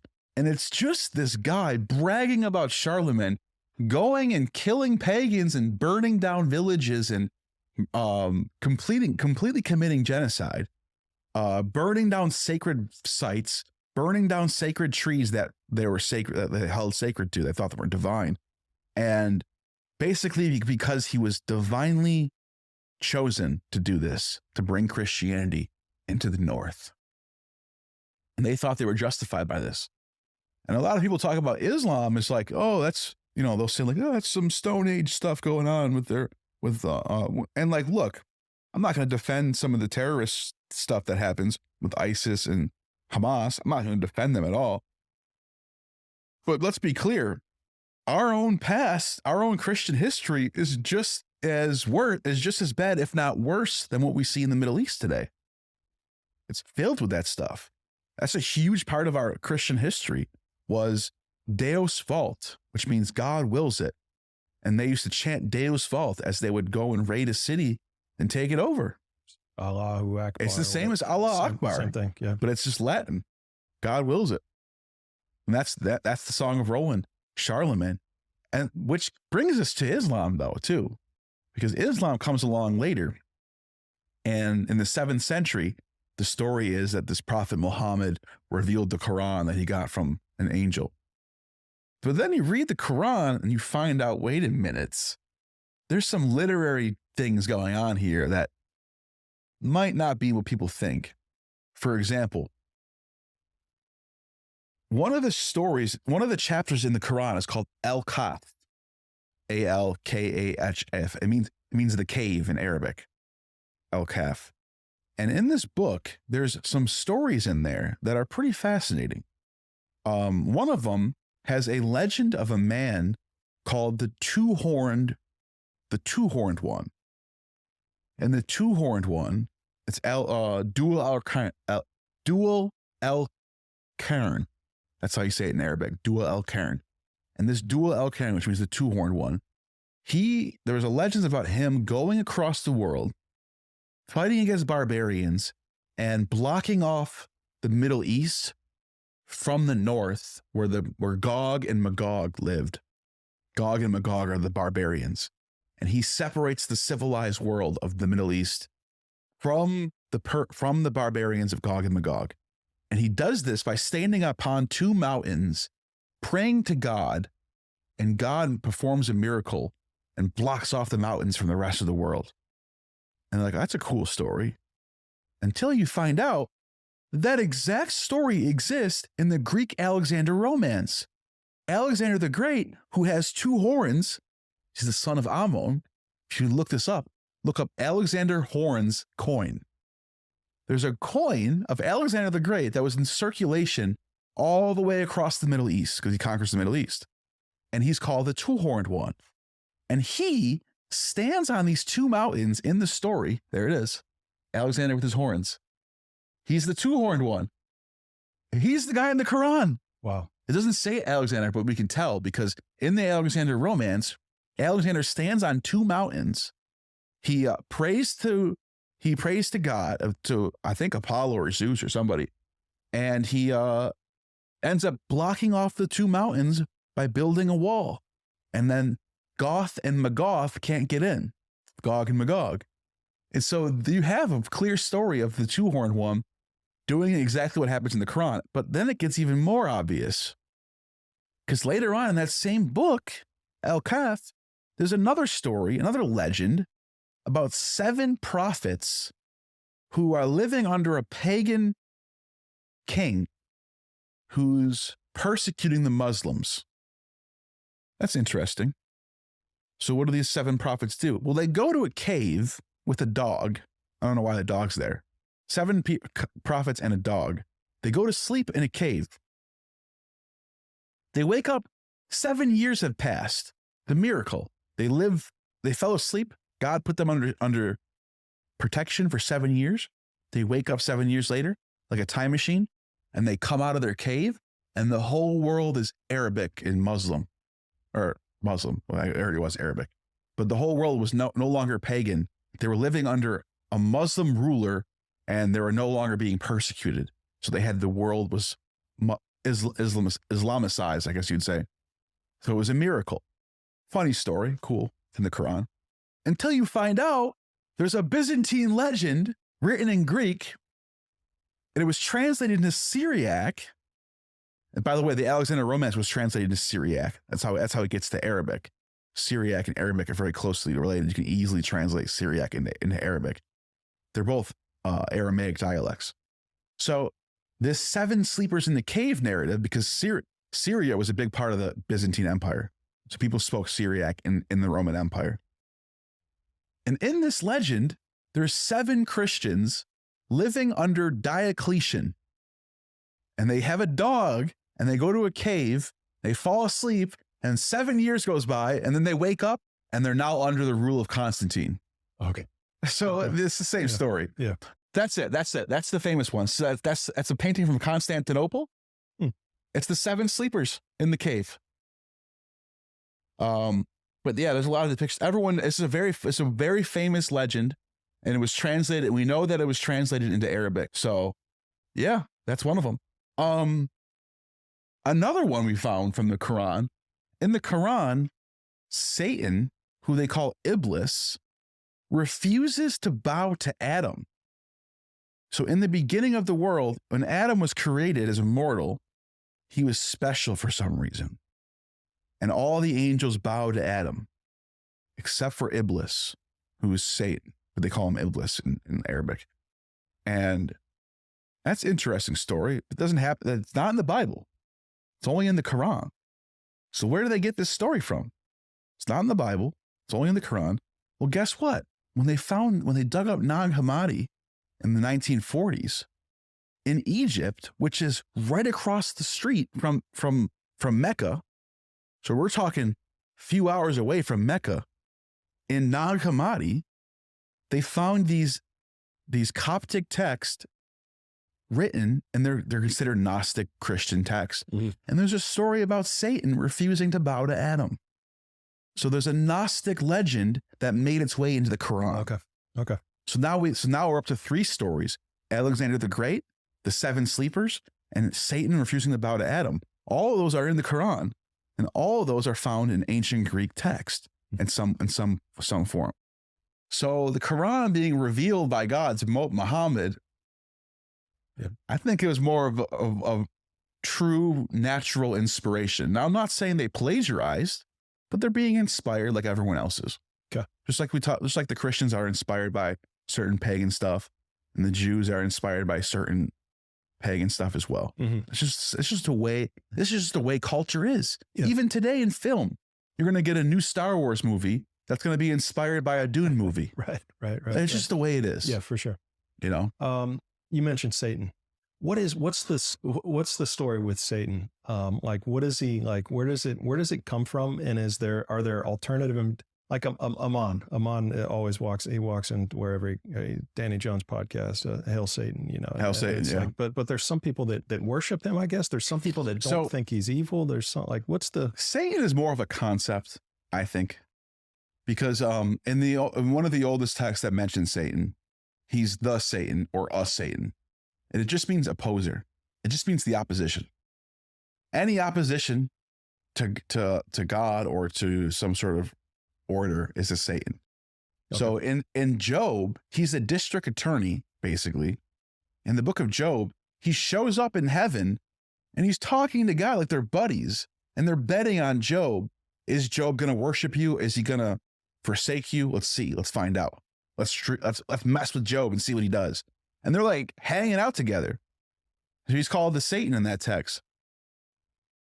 By the time you get to Christianity, the development of Satan is so progressed so much that he's the evil opposition to God. And they're like, so when I mentioned how in 609, they banned frivolous laughter because it means you're cooperating with the god Dionysus. That to me is another Satan. Dionysus, who's in charge of the satyrs. You know what the satyrs are? Look up satyr if you could. I'm going to show you this. Dionysus was considered the leader of the satyrs. Okay. Like a satire in ancient, like a. The words are connected because the satyrs are the chorus for the theater, and they would perform satires. That's where the word comes from. Okay. That was a good catch. But the satyrs look like demons. They have horns and they have shaggy legs like goats. Everybody thinks of today in our culture and Western civilization that's a demon. Yeah. See how they look like demons? There you go. That's a satyr. But if you think about it, if I showed you that, if I didn't say it's a satyr, I'd say, what is that? See, that's a demon. Because the image of the demon is inspired by the pagan satyrs, because paganism becomes the opposition to Christianity. Right. So Dionysus becomes the devil. Right? Dionysus has horns too. Okay. He's born with horns. He's called the horned child, actually. So joy becomes the devil. Joy becomes the devil. Pleasure is the devil. You know, the bodily pleasure is demonic. So basically, the way I see Satan or Satanism is the sum of all opposition to Christianity. So the pagan religions are satanic. But it's the sum of all opposition to Christianity. Okay. Any opposition at all to Christianity, whether it's Dionysus, whether it's Zeus, whether it's Zoroastrianism, that's all Satanism. Okay. Because it's just the opposite of Christian. Any opposition to Christianity is satanic. Okay. So that's why when people say hail Satan, it just means I oppose Christianity. That's it. Okay. Doesn't mean you actually worship a god that's called Satan, or that you like perform rituals and think that I'm going to go to hell when I die and be with Satan. Like, no one thinks that. It's just, all it is saying, I philosophically align myself against Christianity. That's Satanism. Okay. And that's what Satan represents, the opposition to Christianity. Okay. So. Yeah. What about so devil worshiping or like, I mean, like, I guess like people can take it to an extent. That's the Anton LaVey. Ever heard of Anton LaVey? Maybe. He's from like the 20th century, actually. But he started this new school of Satanism where they actually took it to the next level and they got real serious. Most people aren't like that. Right. Most people that would call themselves a Satanist are just doing it that's Anton LaVey. He looks like a demonic guy, doesn't he? Yeah, he's serious. Yeah. But yeah, he started the LaVeyan Church of Satan. And that's where you get all these pentagrams. See how the pentagram, that's where you get all those symbols from the LaVeyan Church of Satan. So before him in the 19th century, there was before him, I would say it's just people who were pagans were Satanists. Yeah. Okay. So anybody worshiping Dionysus or venerating the Homeric legends would be like pagan or a Satanist. But in the Bible or in the ancient scriptures, there was no one person that was Satan then. No. And that's a really good observation.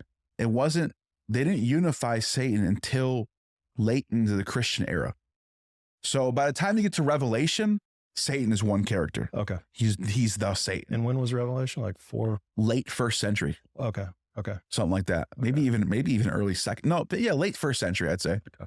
And that's when you get Satan, the Satan. There's only one Satan. Whereas before that, it was a lot more loose. There was Satans. Gotcha. Yeah.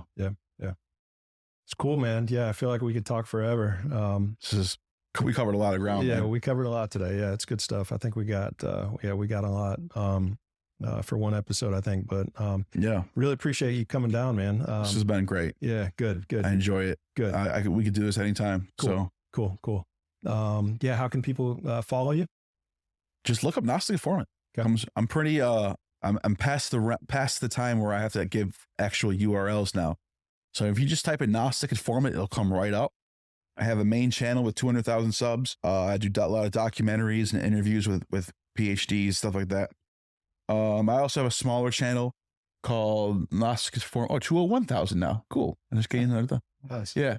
That's my main channel. And I have a clips channel that I made too. It should be in there somewhere. Second channel. Yeah, that one. That one is 49. And yeah, those are my main channels. That's basically it. Nice. You can find me on Twitter too, or X now. But I'm not like posting all the time, but you can find me on there. Cool. Yeah, your second channel is 8 times bigger than my main channel. You'll get there. Yeah, your channel's awesome, by the way. Appreciate We were talking about it before this, like how the guests you have are great. They're cool, man. Yeah, I've had great people. Just good people. Oh, you know what? I changed my @ so that's why. But I'll fix that later. Yeah. Thanks for reminding me to fix that. Yeah.